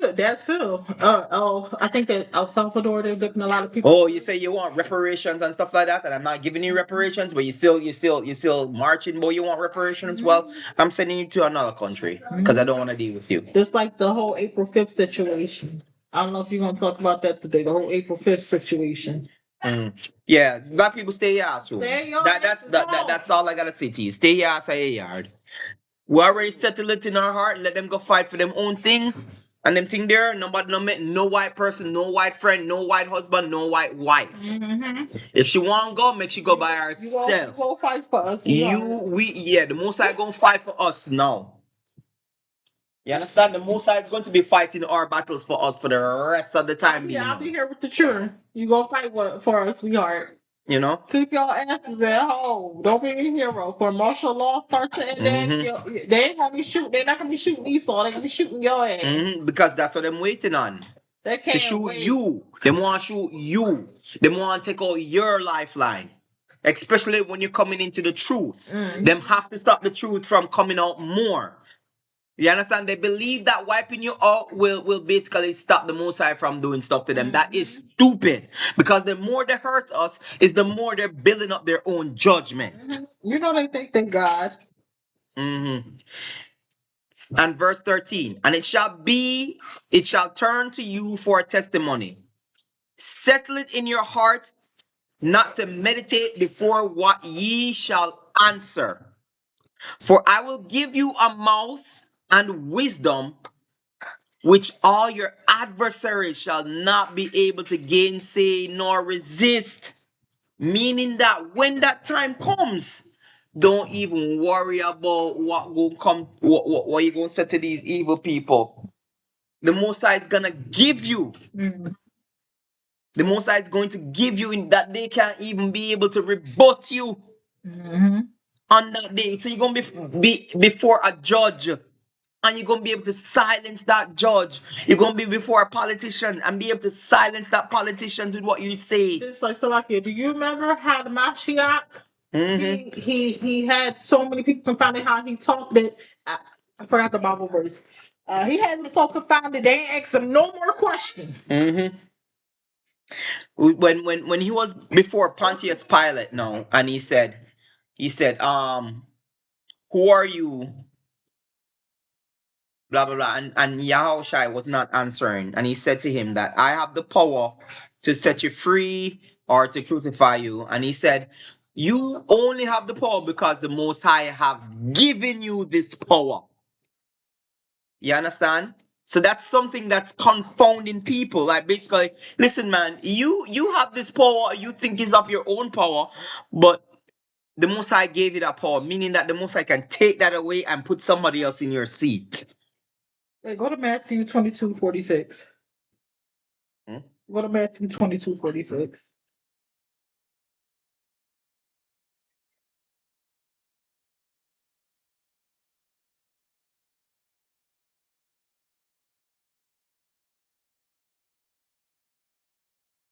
You might have to just read. Let me see. 22:46. To read before that. Yeah, that's what I'm saying. I'm trying to look for when the conversation started. That's what I'm saying. 22:41. Yeah, Matthew 22. Oh, give me a second. Give me a second. I'm just saying 22:41. Yeah.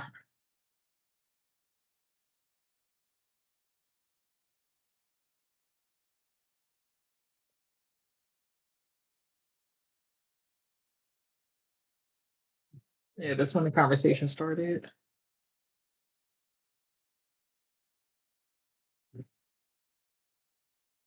So like 46. All right. So, Oh, change it to the kitchen. oh, whoops, I didn't realize that. So watch this now, right? Matthew 22, verse 41 to 46. While the Pharisees were gathered together, Yahushua asked them, saying, what think ye of the Mashiach? Whose son is he? They say unto him, the son of David. He saith unto them, how then doth David in spirit call him Adonai, saying, the Adonai saith unto my Adonai, sit thou on my right hand till I make thine enemies thy footstool. If David then call him Adonai, how is he his son? And no man was able to answer him a word, neither durst any man from that day forth ask him any more questions. Because basically he confounded them using scriptures, and that's what's going to literally happen to these people. When we come before their congregation and before our judgment with these people, we're going to be confounding them using scriptures, because guess what? It's not even going to come from us internally. It will come from the Most High. You understand? And even then, the Most High might just have you be silent and say nothing to them and accept what's coming to you. You understand? That's why it says, where is it? Settle it therefore in your hearts not to meditate before what ye shall answer. So basically he's saying, don't even meditate, don't even think about how you're going to answer these people or anything like that. For I will give you a mouth and wisdom. So on that point in time, he himself is going to basically be speaking for you, through you, to them. All right. Um, so yeah, I have to go through this part again because I think it's a very important thing for people to understand what's gonna actually take place. Because listen, again, we've said it is foolish to think that a a God, in terms of title, is going to see, and you read how just the scripture says that God is a just God. You understand? God is a true God. It is quite foolish to think that God is not going to repay people who have hurt others. And just that, oh, you know what? Them just going to receive it at punishment on the day of judgment. No, your your descendants are going to feel it. Your descendants are going to feel it. And the people shall take them and bring them to their place, and the house of Yasharallah shall possess them in the land of the Adonai for servants and handmaids, and they shall take them captives, whose captives they were, and they shall rule over their oppressors. No matter what, a lot of you black YouTube creators, you so-called black Christians like to, what's the word? You like to smooth things over. You love to do this whole Edomite thing of, the buttering up and, oh, everybody is love. God loves everybody. I don't follow this scripture though. It doesn't say that in the New Testament. And, everybody's gonna be together. We're gonna all be lovey-dovey, holding hands, singing Kumbaya. The time is coming. And as I've said before, you know, a lot of you are going to wake up, but your awakening is going to be late. You may be saved through it because the scripture does says that you're going to believe 100%, and you're going to go through the hardship, and you're going to be saved. You Yeah, even understand? if you go to the scripture above it, it talks about them cleaving to the house of Jacob. We can go 1 to 2, right? It because there's an order in which everything is going to happen. The Bible constantly repeats itself. Mm-hmm. For the Lord will have mercy on Jacob, and yet choose Yasharallah, and set them in their own land, and the strangers shall be joined with them, and they shall cleave to the house of Jacob. And the people shall take them and bring them to their place, and the house of Yasharallah shall possess them in the land of the Adonai for servants and handmaids. Okay, so I don't want to say certain things, but let me tell you something. When I was growing up, we had handmaids. We had maids in Jamaica. It was a very, it's a very common thing to have maids in Jamaica. And I grew up under many maids before we got to a point of poverty in my house. And trust me, having a maid is pretty good for the husband and the wife, where you have somebody basically taking care of the home and feeding your children while you go out and you go work, and you come back and you still have your relationship with your children, and you have a relationship with the maid, not the type of relationship that you think about, but you're nice and you're okay with the maid and stuff like that. Harmony. Just harmony. You have harmony. And because I've never seen my father really spoken ill of certain maids unless they stole stuff. But I've seen like even maids get along with my mother very, very well. And they've gotten along with us. We had this maid. She's the one I still remember to this very day. I don't think she's alive anymore. Her name was Olive. Olive was the nicest maid we ever had.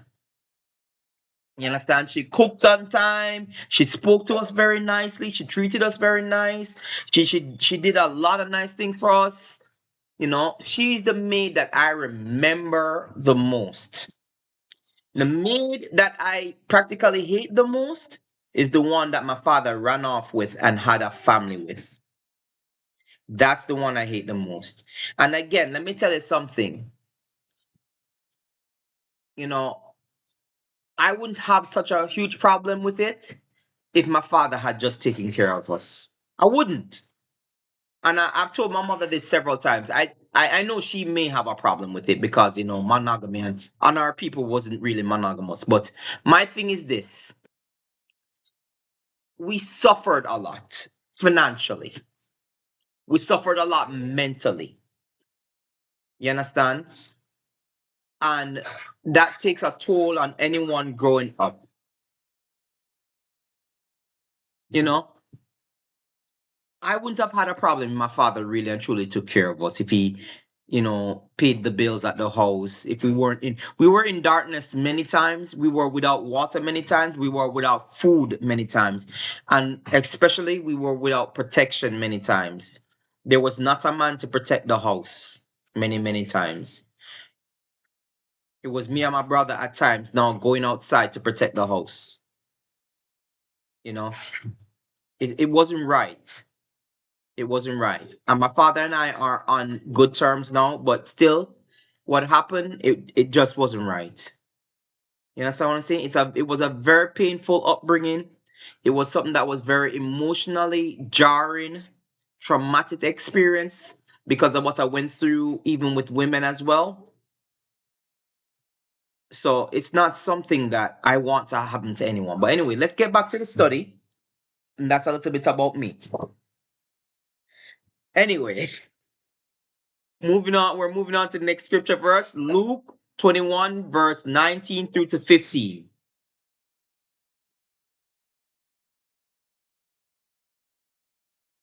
Oh, I already did this one. I'm sorry. I did not realize that I had Luke 21, 19 to 15 down twice. So let me take off one, move this one over here. All right. So right now, this is the point in time where we are at. We're going to start seeing more signs, more wonders, more tribulations as the birth pains increase. And let's explain the birth pains again. If you don't have a wife or if you don't know anyone in pregnancy, look it up how pregnancy occurs. Pregnancy, somebody can go into labor 2 weeks, even up to 2 weeks. It can start from 2 weeks. And then there's a difference between labor and being in active labor. You understand? So being in regular labor, like I said before, it can take a while to happen because the body is now preparing itself for active labor. But once you get into active labor, things get serious. And it gets serious very, very fast. And it's almost as if you're not prepared for it in that way, if you don't have an experience with pregnancy, if it's your first time being pregnant and you don't have somebody who has experience with pregnancy, like a doula or something like that, you will be woefully unprepared for what is coming. In your mind. I actually saw a lot of videos of women crawling on their hands and knees towards the door, trying to run out of the door. Yeah. Yeah. You can't play it on YouTube because she was fully naked. Like, Oh my gosh. she was running out the door saying, I got to get out of here. Not, you go crazy. I even screamed for my mom, the last one. Yeah, you screamed that you were done. You said you were done. You said you're not doing it again. The choice is You said I'm not doing it again. I'm not doing this. I can't do it. I can't. like I didn't have a choice in this. And they said that when you get to the point of saying that I can't do this, I can't do this, actually the baby's at the very door. Yeah, But you're literally losing your mind for the intensity of the pain. And the more you clench up, the more it hurts. Mm-hmm.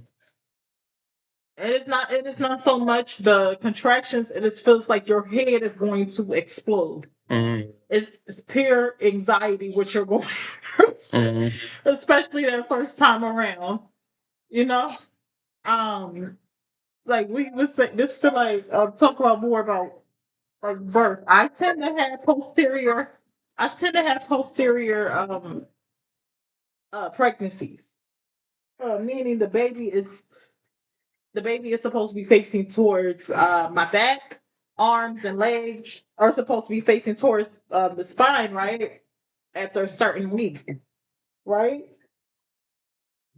So that way the biggest part of the baby's head can come through easily. That's the way it's supposed to be, right? But what tends to happen with me all four times, the baby faces towards my belly. So hands and knees are in the front, right? head, the biggest part of the head is towards the front, right? So it makes it harder for the baby to come out, to either get to get into position to press on the cervix to start a contraction, right? So for a good month to 2 weeks prior to me going into active labor, I will have contractions every 10 minutes. So the more I move around, the more contractions I will have. But these aren't real labor pains. This is just my body trying to force the baby to get into the correct position. And eventually, the baby doesn't. Well, for me, the baby doesn't get into the correct position. They usually have to break my water for me to really, really, truly get into active labor. But for a while now, we have been going through labor pains, early labor pains, starting at the scamdemic, right? From the scamdemic, it's just been hell on wheels, off and on, this, that, and the third. Famine, like with the egg situation. This is not the first time we went through an egg crisis or even a meat crisis. Because during the scamdemic, it was a scarcity of meat, like everywhere. It was a scarcity of meat. I remember them putting up signs saying that you only could buy certain cuts of meat, like two per household or even one per household. We've been going through birth pains constantly. A lot of people lost their jobs during this pandemic. Businesses shut down. It was a crazy 2 years, right?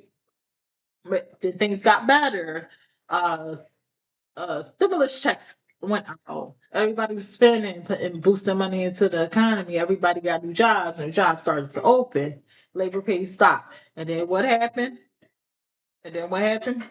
More stuff happened, right? Um, because they put all the money in, they boosted the economy. The dollar went down. Things started to go higher and higher and higher and higher. Over a 2 year time span, right? And now we're at like the precipice of cost of living, you know? Because remember, prior to the pandemic, everything was cheaper. Mm-hmm. Rent, Mm-hmm. even cars, because Yes. gas, the Mm-hmm. simple things, water, Mm-hmm. bills, Mm-hmm. like, utility Absolutely. bills, right? Absolutely. Remember, everything is a break, and then 10 minutes later, another contraction. What happened? I'm Mm-hmm. saying all this to say that we are in active labor, right? We are in active labor. Ain't no going back. Mm-hmm. Mm-hmm. This and a woman, we know when we're in labor. First time we don't really know. We keep going to that hospital. Every little contraction that we have, and they saying you're not even dilated, and then eventually you wake up in the middle of the night. Mm-hmm. It's usually in the middle of the night, like a thief in the night. As most times, it's usually in the middle of the night we go and have those contractions, right? And it hits you like a ton of waves. You know this is the real thing. You never felt pain like this in your life. You know it's the real thing. And eventually by the time you get to the hospital, a lot of times, it's too late. It's too late that you're about to have that baby. A lot of it. I say all this to say that we are in active labor. It's no breaks. That's what's happening right now. It's no breaks. Mm-hmm. Y'all remember how that felt, right? Before you, like minutes before you push the baby out, or before minutes before you hit that button and call the nurse and say, "I think it's time for me to push." You know when it's time for you to push, Mm-hmm. especially if you don't get an epidural. You know when it's time for you to push, right? The contractions don't stop. You don't get that 1 minute break or 2 minute break in between to prepare yourself mentally for the next contraction. It's just they keep hitting you like a ton of waves. Contraction goes away, and here it come again. Like Mm-hmm. 2 seconds, literally 2 seconds later. Ain't nowhere for you to run, ain't no way for you to hide. Some woman, like the video I saw, crawling on her hands and knees saying, "I got to get up out of here." And the midwives and the doulas are trying to get her up on the bed because it's time to go. Mm-hmm. We are in active labor. We are in active labor, right? Mm-hmm. Absolutely. We are in active labor. Ain't nowhere to run, ain't nowhere to hide. You better sit down and just have this baby. You telling me when you calling for your mama, mama can't save you. You screaming for, and now you want the epidural. Now you want it all to go away. It's too late. It's too late for epidural. You might as well push. Mm-hmm. Mm-hmm. You Mm-hmm. might as well push. Mm-hmm. You Mm-hmm. might as well push. This is the time people be screaming for an epidural when it's time to push, and the doctor like, you cannot sit down long enough for me to put the needle in your back. It's too late. You won't have to push. Mm-hmm. We are in active labor. Ain't no way to run. I want to say we are like 8 centimeters, right? We're in 8 centimeters. We still can buy food. Mm-hmm. Still can buy water. Jobs are still available. Even though it was a mass layoff that just happened, and he's still going on with his foolishness. Mm-hmm. But we still can hide in certain places. You know what I mean? It's still safe places that we can go to. Mm-hmm. But we are in active labor. You better prepare yourself. Because it's gonna continue to rapidly get worse. You understand? And the more intense things get, the Mm-hmm. worse it gets. The more things become less and less available to you. It's about to be time. It's about to be no time for that epidural. Mm-hmm. Mm-hmm. Absolutely. Absolutely. Absolutely. Absolutely. You can prepare as much as you can. Some women Mm-hmm. they take a comb in their hand to trick their body into thinking about the pain of the comb rather than the pain they're feeling throughout their body. You better prepare. Mm-hmm. Many of us, I mean, even I would believe that no matter how much preparations we're trying to make, we will never be able to be fully 100% prepared. That's why I keep saying, like, one of the main things that you have to do is be mentally prepared. Be mentally prepared and ready for what is to come, because you have to be at a point in time where mentally you're not bothered, or you're only bothered a little bit, or your focus is not on certain things, especially the worldly things. You have to try and train yourself to let go. And it's so harder for women to let go rather than men. That's why Lot's wife turned into a pillar of salt. She was thinking about The comforts. all that stuff. Her handmaids were probably back there. She was probably thinking about all that fabric she acquired over the years and stuff. All those stuff that was in her house, her jewelry, her gold. She leaving all that behind. Her quote unquote friends that she knew. Um, yeah, she looked back and she took a pillar of salt. It's so hard for us to leave stuff behind. You know, us as women, especially stay-at-home moms, we don't like the outside. That's I realize that's a common thing with most stay-at-home moms. Like after you had a second child, you really don't like the outside. You don't like dealing with people. A lot of us don't. We have to we become introverts because we're just constant. That's us. We're constantly in the house. Um, Except for taking the kids outside to like the park and stuff. We are in the house, you know? And now we live in a world where we can order food. We don't have to drag 4 or 5 kids in the market at the time every week. You know what I mean? We can just literally order the food and have it brought to the house. Especially if you just had a baby and you don't have help, you can just Instacart the food to your house. Um, if you don't feel like cooking, or like I said, you're sick or something, you can have fast food brought to you. We are creatures of habit. We literally can go on Amazon and we can pick this, that, and the third. A little apocryphy, what is it? Aromatherapy jars and all that other stuff. Stuff that make us feel comfortable. We can order curtains and pick out furniture and oh, we like the washers and dryers that we like. We are creatures of habit. We are creatures of comfort, right? It's so hard for us to think about, oh, we'll never want to see the pictures on the wall again, our photo albums, Washing machine, washing your machine. dryers, the fridge, the TVs, the microwave, Your comfort blanket, your your comfort robe, blanket, your robes, your you this, your leave your that, slippers behind. See, it's like little stuff your like this hair we think about. products, your And hair right, what am products. I going to? We think about all of this because we're creatures of habit, you know. Unless you live like in certain places, like down south, where you're used to this, you grew up being outside and stuff like that. You are a creature of habit. We are creatures of habit, right?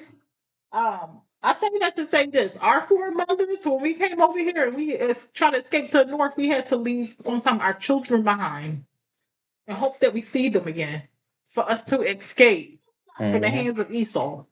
Mm-hmm. from his clutches. We had to leave with nothing but the clothes on our back. Sometime in the midwinter, with nothing but the clothes on our back, no coat, no nothing, because we had to make it look like we was going to bed. You know what I mean? Sometimes we just left our children, left everything. Every single thing. Ain't had no food except for the grains of rice that we threaded through our braids to keep us full. That's it. That's it. We are creatures of comfort. We may have one day we're gonna have to leave every single thing behind. Every single thing behind. Every single thing, all those shoes, your car, as we said earlier in the video. I could be in the backyard mowing the lawn or tending to the garden, and then I get a feeling to go around to the front of the yard, and there's an angel saying, "Hey, we gotta go. We gotta go. I can't go back in the house, go change shoes or change clothes. Whatever I got on, I gotta go. I gotta leave." You understand? I gotta grab my wife and leave. There's no, oh, let me pack this, let me pack that. No, the angel gonna grab onto your ratted and pull you up and say, "We gotta go." Now. Just like the Lot situation. They blinded people so they can get up out of here. So they could have run up out. No, they literally had to take them by the hand. Yeah, because they weren't gonna leave. Exactly. They literally, so that's gonna be the point with a lot of people too, where the Most High is gonna be merciful enough to say, "Yo, grab them by the hand, lift them up, pull them out. Don't matter. Grab them. They can't stay there. We don't have time for this." Some people are confused. No, I left the other door. I left the. No, me. Wait, I gotta use the bathroom. Right now. All right, so let's move on. The next verse is Jeremiah 46, verse 27 to 28. "But fear not thou, O my servant Jacob, and be not dismayed, O Yasharallah, for behold, I will save thee from afar off, and thy seed from the land of their captivity. And Jacob shall return and be in rest and at ease, and none shall make him afraid." So, question. People currently inhabiting the land right now, which many of us say is not even really the true land right now. If the people in the land, currently inhabiting the land, living in the land, claiming that they are the true people, the chosen people of the book, that they are the people of the book, and they're supposed to return to the land, and they have returned to the land, why are they not at rest and at ease, and that nobody shall make them afraid, and they're afraid constantly of the people around them? They got that thing on their hip. They walking around with that thing. Y'all know with the blicky. It's the blicky. They got the blicky on their hip. The big blicky. The big blicky. It's not even a blicky. They got it around their shoulders. What a strap. In Jamaica, we call it the tallop. They got the tallop. So in Jamaica, so them have the tallop on them shoulder and on them waist and them things there. They are not at ease, and none shall make them afraid. They are afraid constantly, always talking about being wiped out and that they have to protect themselves and all that stuff, right? So if they are really and truly the people in the land, why are they not at ease? Why are they afraid? That should make you think. Are they really and truly the people of the land if they're afraid and if they're not at ease? Maybe not. "Fear thou not, O Jacob, my servant, saith the Adonai, for I am with thee, for I will make a full end of all the nations whither I have driven thee." When were these people driven to every other nation? And don't give me that World War II crap. When? "But I will not make a full end of thee, but correct thee in measure. Yet I will not leave thee wholly unpunished." So you have to understand, Yasharallah, we are still under punishment. We're still under punishment.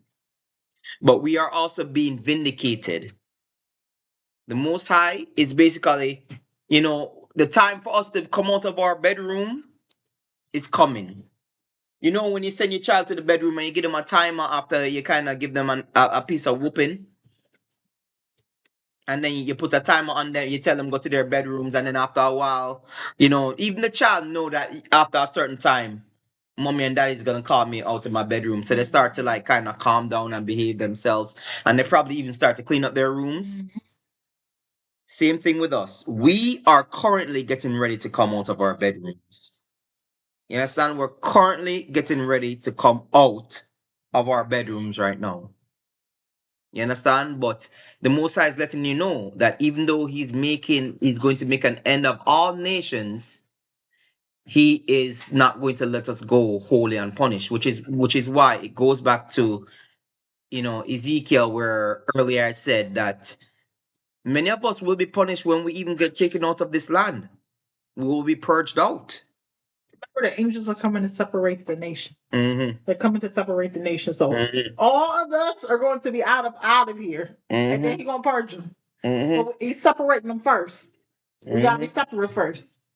Mm-hmm. Israel So will even disappear. even even those people who cleave to us and come out with us too, and they think that their skin color gonna save them, and about how they're gonna see if they can usurp authority from us with them whiteness.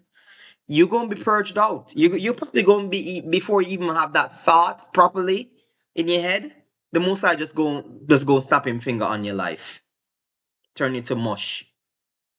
Yeah, that's what I'm saying. All right.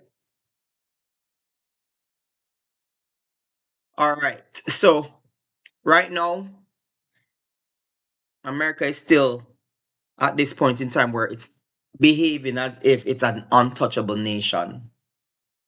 It's behaving as if, all these things that it's done worldwide, all these things that it's done are currently still doing, that it's, puffing up of the chest, behaving as if it's this, superpower still, that nobody can touch it or do nothing to it.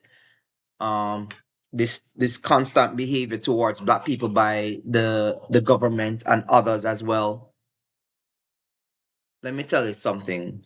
You see, this verse is definitely for white America in particular.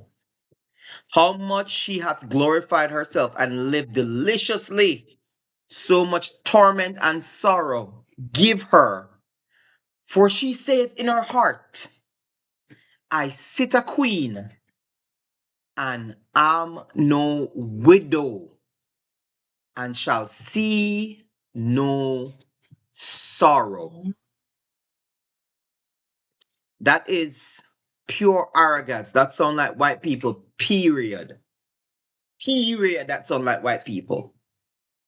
Anytime they come into spaces and start run their mouths and start saying certain things, claiming to be humble, claiming to have information and stuff like that, rather than shut their mouths, that's the attitude they have. I'm white and I say so. So it must be right because I'm white and I said so. And a lot of you black people are like that. If a white man don't tell you that we are the chosen people of the Most High, you won't believe it. And even if that white person tell you, you still won't believe it because you've been brainwashed into believing that we're nothing but slaves and savages and people who lived in huts. Even when several YouTube channels did the history of the Mali Empire, and what it looked like in West Africa, and the ingenuity of that kingdom. Still, many of you believe that you come from freaking huts and savages. You probably are.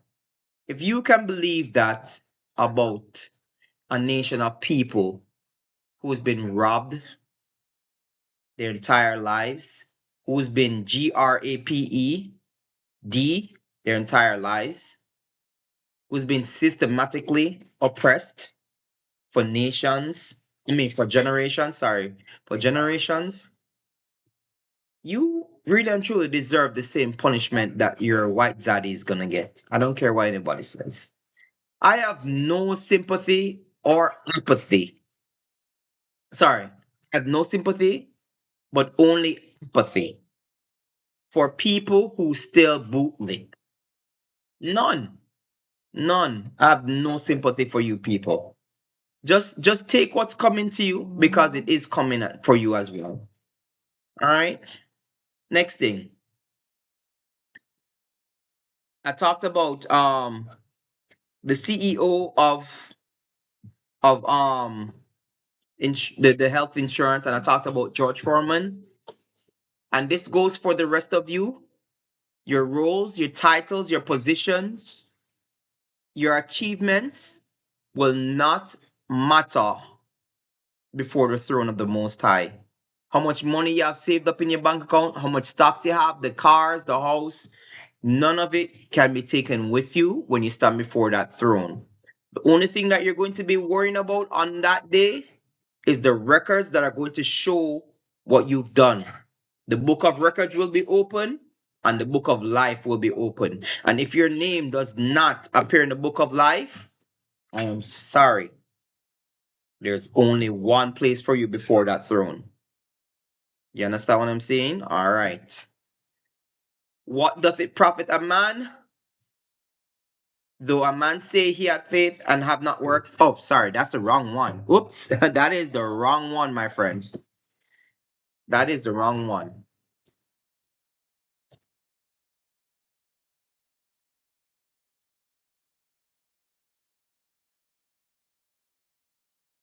Okay, let's type it in here.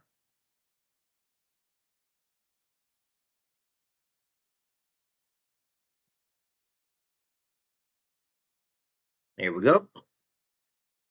Mark 8, verse 23. For what shall it profit a man if he shall gain the whole world and lose his soul? You see, they gain the whole world. These CEOs, these billionaires, a lot of people who, have this surplus amount of money, an abundance of money.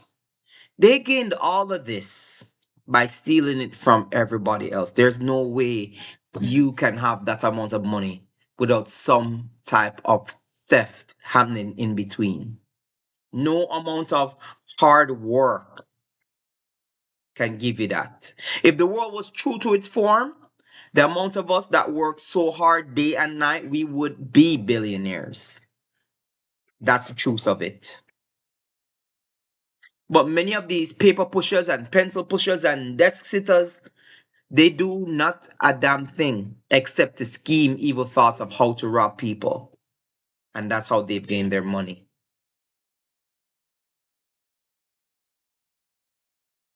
And that's how they gain the whole world.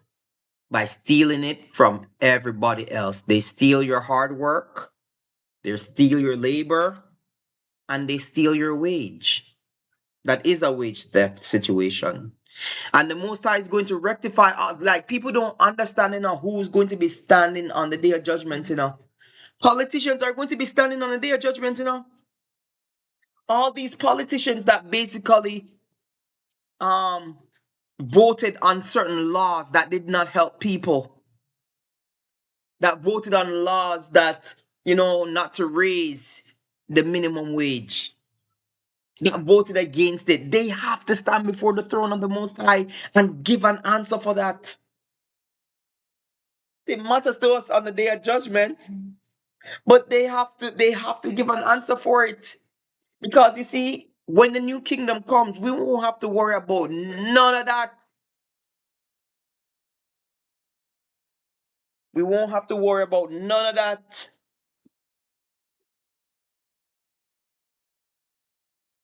They gain the whole world by stealing it from everybody else.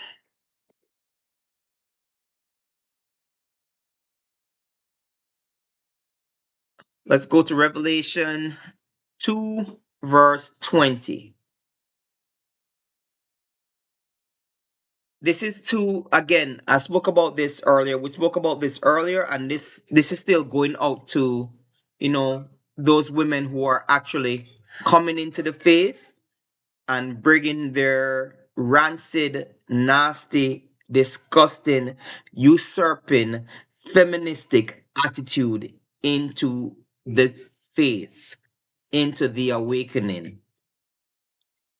It is a warning to you. You need to stop and you need to shut up. Stop arguing with men who are actually teaching. That is not your place. It's either you shut up or the Most High is going to shut you up permanently. I'm showing the scripture verses of it. You will be taken out of the land where you sojourn, but you will not be able to enter into Yasharala, the land itself. You understand? You will be purged out as a rebel. The Most High is going to do it himself. No longer will he ask the leader to go in there because somebody's sinning and somebody's saying certain or bring this person before me. He's just going to take you out where you stand.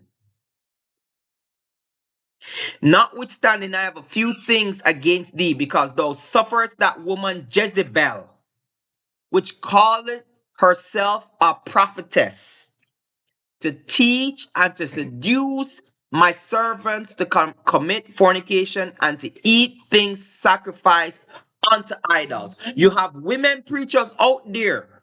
As a matter of fact, I am appalled at what I'm seeing with certain gospel singers in churches wearing lewd clothing, barely dressed. And not only that, they think, oh, this is long, but they don't consider that it's tight. No, you literally have a woman she dressed like a stripper. Really? Yes. That don't surprise me though. You know what? Let me do it on the Smart Christian channel. Let me see if I can find it, right? Because I know the Smart Christian was doing something about it. I don't like him, but you know, he was doing a video on it.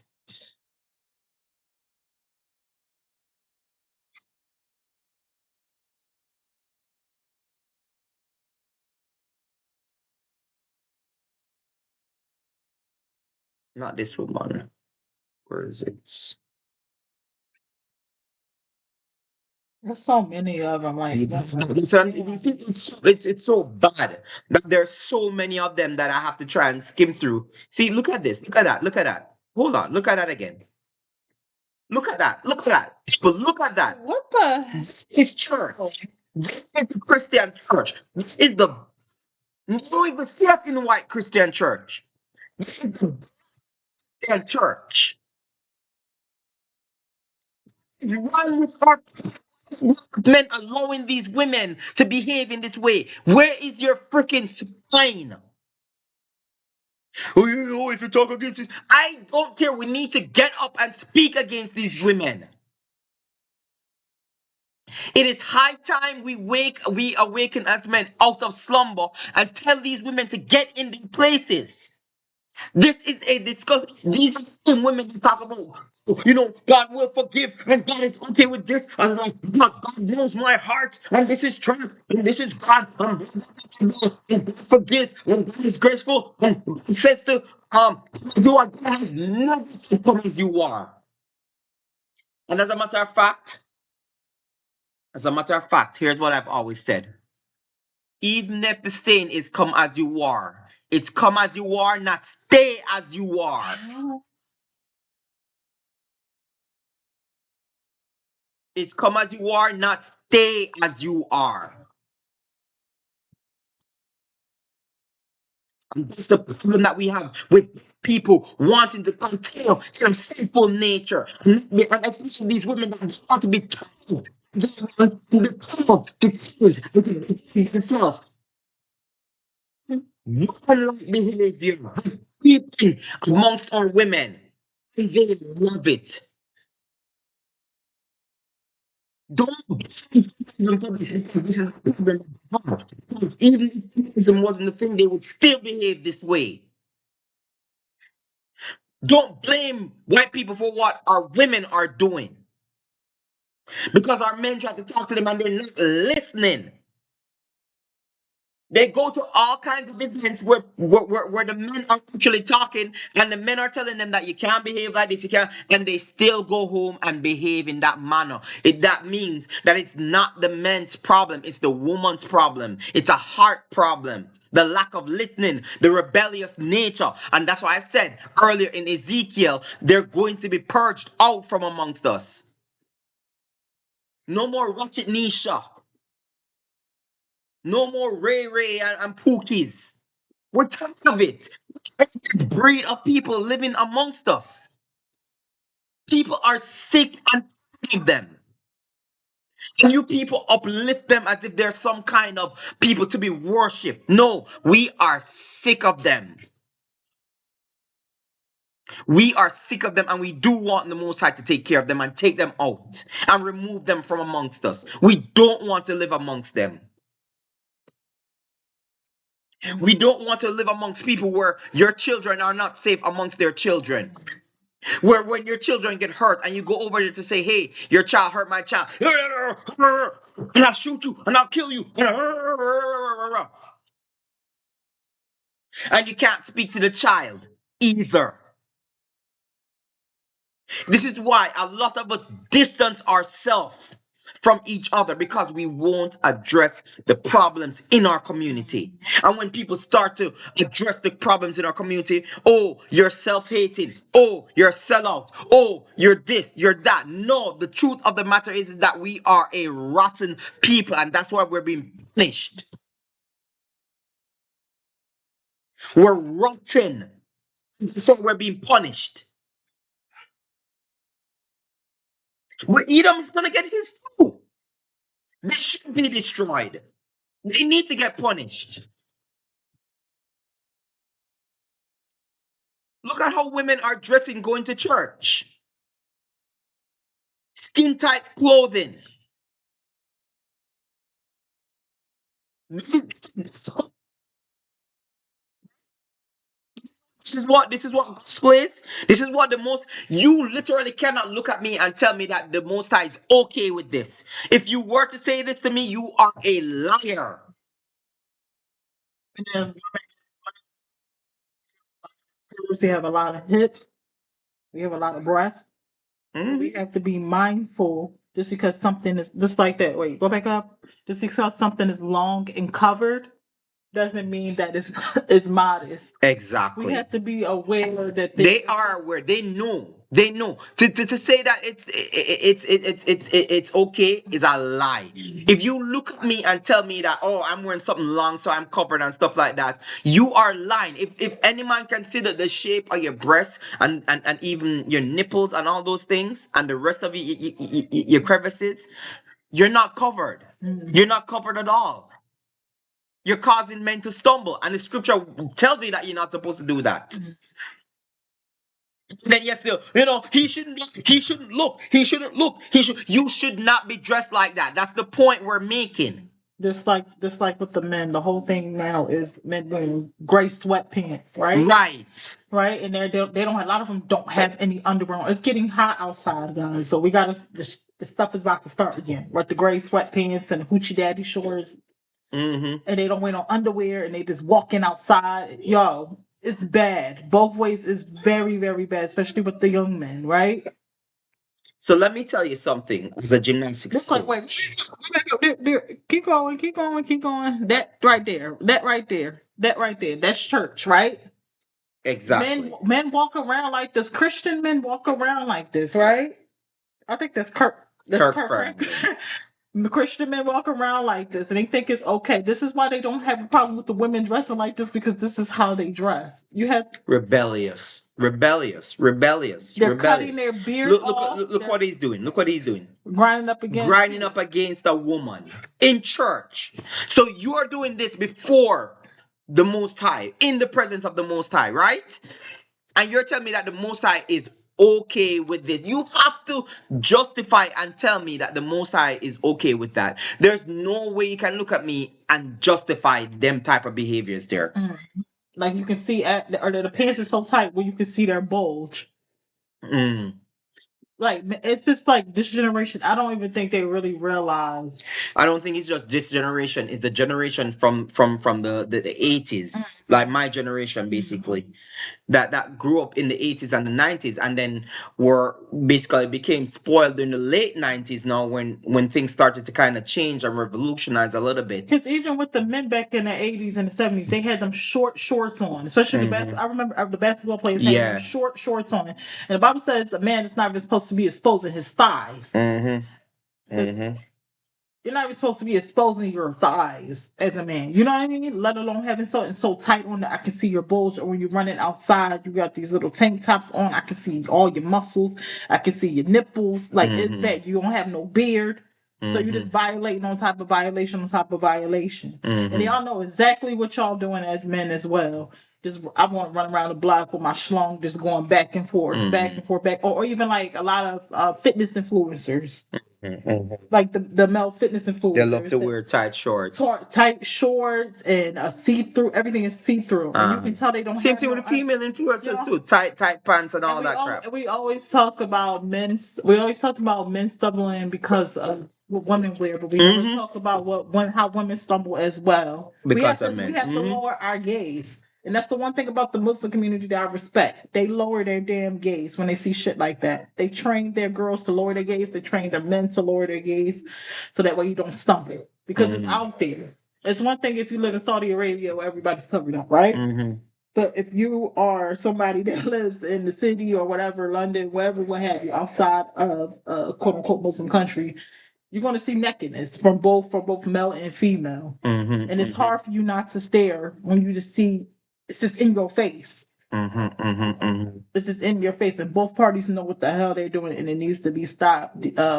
Men need to talk to these younger men and say, "Hey, don't be showing your thighs. Cover up your nakedness. No, pause, pause. You know how they be like, pause. Your stuff is out. Mm-hmm. I can see I can see that you ain't got no underwear. Pause. Like You seriously, know, this brother. this this goes back to me even as I work as a gymnastics coach, and I've been doing this for years, and my wife knows this. It's just that because I know that as a gymnastics coach, there's a certain pants you have to wear in terms of like being able to be flexible to coach, like when you're splitting with the kids or whatever it is. I wear two shorts. I have to wear two shorts Mhm. to even just make it look like there's nothing there. Mhm. So even as a man, we know you gotta work. You know, we know we know we're in certain industries and stuff like that. You're not supposed to be. You're not supposed to be like having certain things. Like I don't even wear tight shirt. I wear like a fitted shirt. Mhm. Fitted shirt, not meaning like it's not pressing on my skin or anything like that. I wear a fitted shirt. Sometimes I wear a baggy shirt because I'm not there to impress any parents and stuff like that or whatever it is. I wear fitted shirts and I wear two shorts to cover my appendage. Do you understand what I'm saying? I wear two shorts because I know, you know, about what's there. I know what's there, and I know that basically two shorts will cover that up. So I wear two shorts to cover it up. And if it's seen, then I start to wear a little bit bigger pants where, it takes attention away from that area. Mhm. So as men, same thing. As men, same thing. You're not here to cause no woman to stumble. Cause You're not here to cause no woman to the whole stumble. time you're talking to us, or we seeing, we're literally trying to force ourselves not to look down there because Hmm. it's just there. You ain't got no underwear on. Like what the hell? And you know what too? Is my wife bring this to my attention now. I always thought it was just us men that really looked at women in that way. I did not know, but I guess women are a little bit more discreet about it. Mhm. You understand? I know I've been through life where some women they just couldn't help themselves, and you could definitely tell they were looking. You understand? But I always thought, in life that women were a little bit more discreet about, these types of things. You know, but even as a gymnast, I knew that women looked at me, looked at my muscles, and looked at my like women used to get me to this thing called the flagpole. If you don't know what a flagpole is when you grab onto a pole and you lift up your legs and hold your body up in the air like a flag. And women always got me to do that in gymnastics, and they looked at my abs and they looked at my body parts and stuff like that. And I'd be too happy to do that too. To show off like that, to show that I'm strong enough to hold the flagpole for more than 5 seconds and stuff like that, and to show, my muscles and stuff like that as a gymnast. So men, we have to be careful too. We can't be behaving as if, okay, women are out of order. We are sometimes out of order too. We're out of order too. We're not dressing appropriately. We're not speaking appropriately. We're not acting. We're allowing. And the main thing is that we're not standing up to men that needs to be stood up to. And I'm talking about these Pookies and Riris and these weak, spineless ass men. The ones that we call simps. That's exactly how they dress. That's exactly how they dress. Summer, like I said, summertime is about to come up upon us. I wouldn't be surprised if I open up the door and see a woman with booty shorts on right now going up and down the street, and it get a little bit of hot. Because I guess what? I used to dress like that, And especially when I was a teenager, I could not wait for the summertime. For Rainbow Store to start selling shorts, and y'all know what it was. They were 2 for $20. I could not wait. I couldn't wait. You know, so I couldn't wait for the tank tops to come out and stuff. And I used to wear pasties and stuff. You don't know what pasties is to cover up your nipples so that way you don't have to have a bra. So when you're wearing backless dresses and stuff like that, you went and it's no bra. So that way you can just show your back and it wouldn't look crazy. You know what I mean? But it did look crazy. So And you know what, too, man? Some of us we didn't really know that these things were wrong because growing up, this is what we saw, this is what we knew, and even when you became a Christian, you didn't really see anything about it until you learned about modest dressing in Christianity. Reading the scriptures, and it was saying to you, women must dress a certain way, and then more times too. When I looked at my mother dressed really modest when I was growing up. So when my mother would look at me and tell me that that girl is not dressed appropriately and she doesn't want me to talk to her, then I would understand what was going on. So, it's also important that you as a parent, you take control of who your children are dealing with, who your children are talking to. If that person is not dressed appropriately and they don't want to hear that they're supposed to dress appropriately, you remove yourself from the equation. You remove your children from the equation. That will create a lot less heartaches and headaches later on. Let that person get purged out. We can't deal with, like I said before, I am not into dealing with this whole thing of constantly talking to people and telling people to dress themselves up or behave themselves and stuff like that. I'm glad the Most High said that in Ezekiel, that when he takes us out and we're starting to sojourn and thing and getting ready to go back into the land, he's gonna take them out because he doesn't want to deal with it either. You don't get that yet? The Most High does not want to deal with the foolishness either. And I hope you guys understand that. and then it is all about listening to the Holy Spirit as well. Mm-hmm. Because it's like a lot of us ignore the Holy Spirit. We know they're not supposed to be dressing like that. Like even when I want to say like 2018 to 2019, I started reading about Corinthians had coverings, right? Even though Paul said if you don't agree with it, I'm just paraphrasing it. Maybe you can look it up. If you we have no self custom, and then I started to really go into the word and see that we used to cover up her head. I think even Rebecca, she ran and got her head covering to meet her future husband, right? Um, Kamani didn't have to tell me to cover up my head. I just read it and I started to cover up my head. I didn't have any scarves or anything like that to start with. I had infinity scarves. I grew up in the early 2000s with that whole area of infinity scarves. If you know, you know. And what I did, I just took the infinity scarf and I started to cover up my head. I didn't have to tell me to cover my head. I read it and it was like, okay.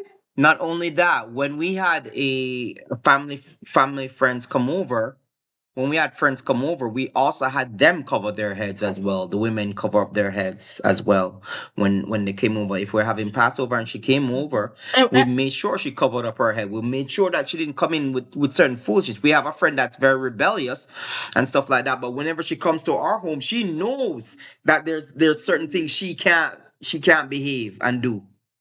She made sure she acted right. And that's the thing that you got to control. Don't let nobody, if they don't want to listen, they can't come in the house. And it's like uh, you can't follow one of the least like uh some people have a hard problem following one of the least commandments, even though it's not a commandment, it's not in the Torah to cover up thine head and stuff, right? It's a part of modesty. Even like I'll tell you this quick story, right?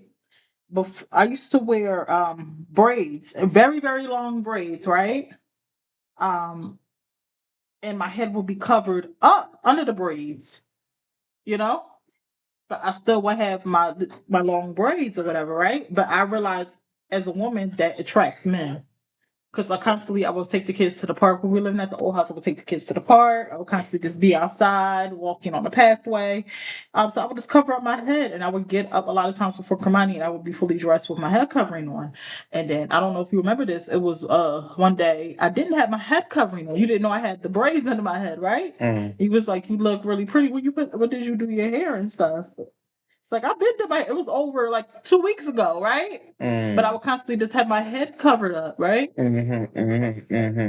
But me as a woman, knowing that the head covering was off, and he seen it, he was attracted to it, right? If it attracts my husband, what you think is going? Who else you think is going to be attracted to that?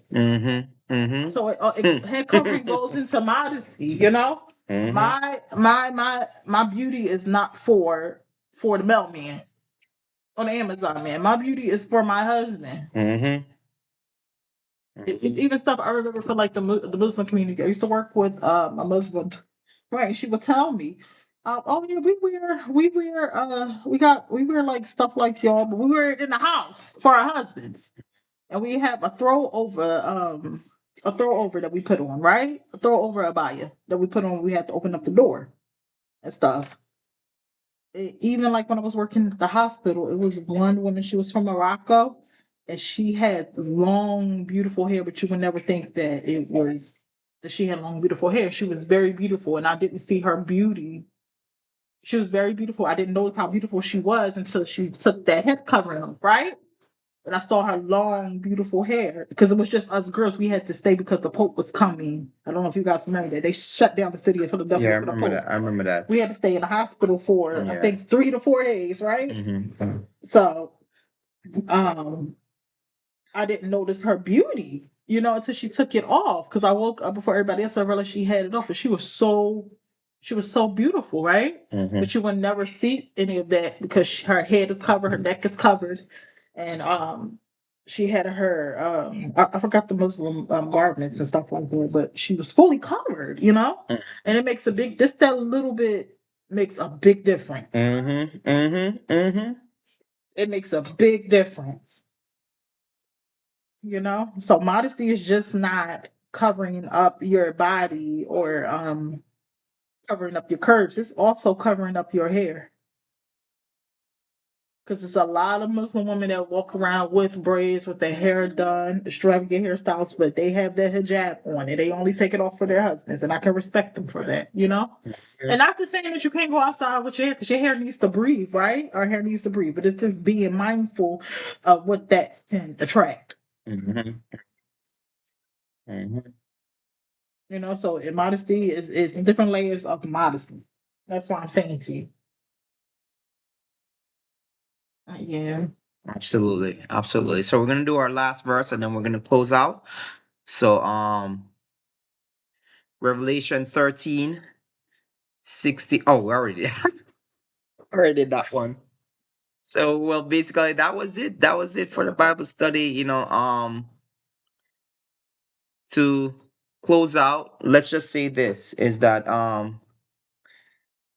going back to the main topic, America is close, very, very close to tribulation. I would say that the tribulation has actually started, but we're in the very soft and beginning stages of that tribulation. That's number one.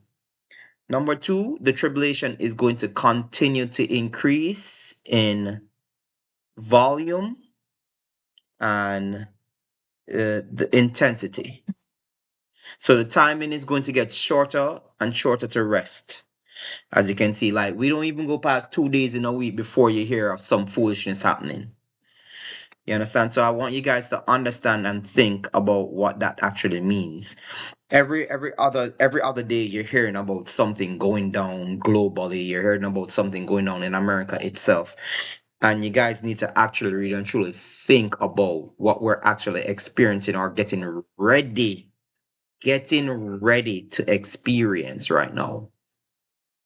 You understand? And with all my dreams also increasing in intensity, dreams just seem to be getting worse and worse and worse. And I share my dreams with you whenever they happen. Again, I am not a prophet. I was not sent by the Most High.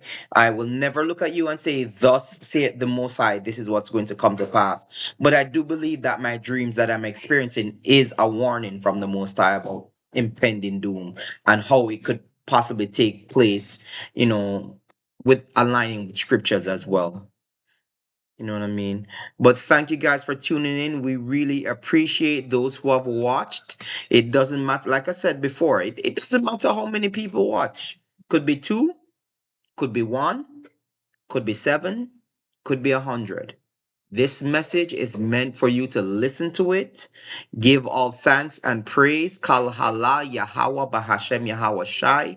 Give all praises to the Most High right now because He is worthy to be praised. Barak Haya Kwada Shamka Abba Yahweh. Bless His holy name, Father Yahweh. You understand? He's worthy to be praised. Enough love and respect. Peace. We are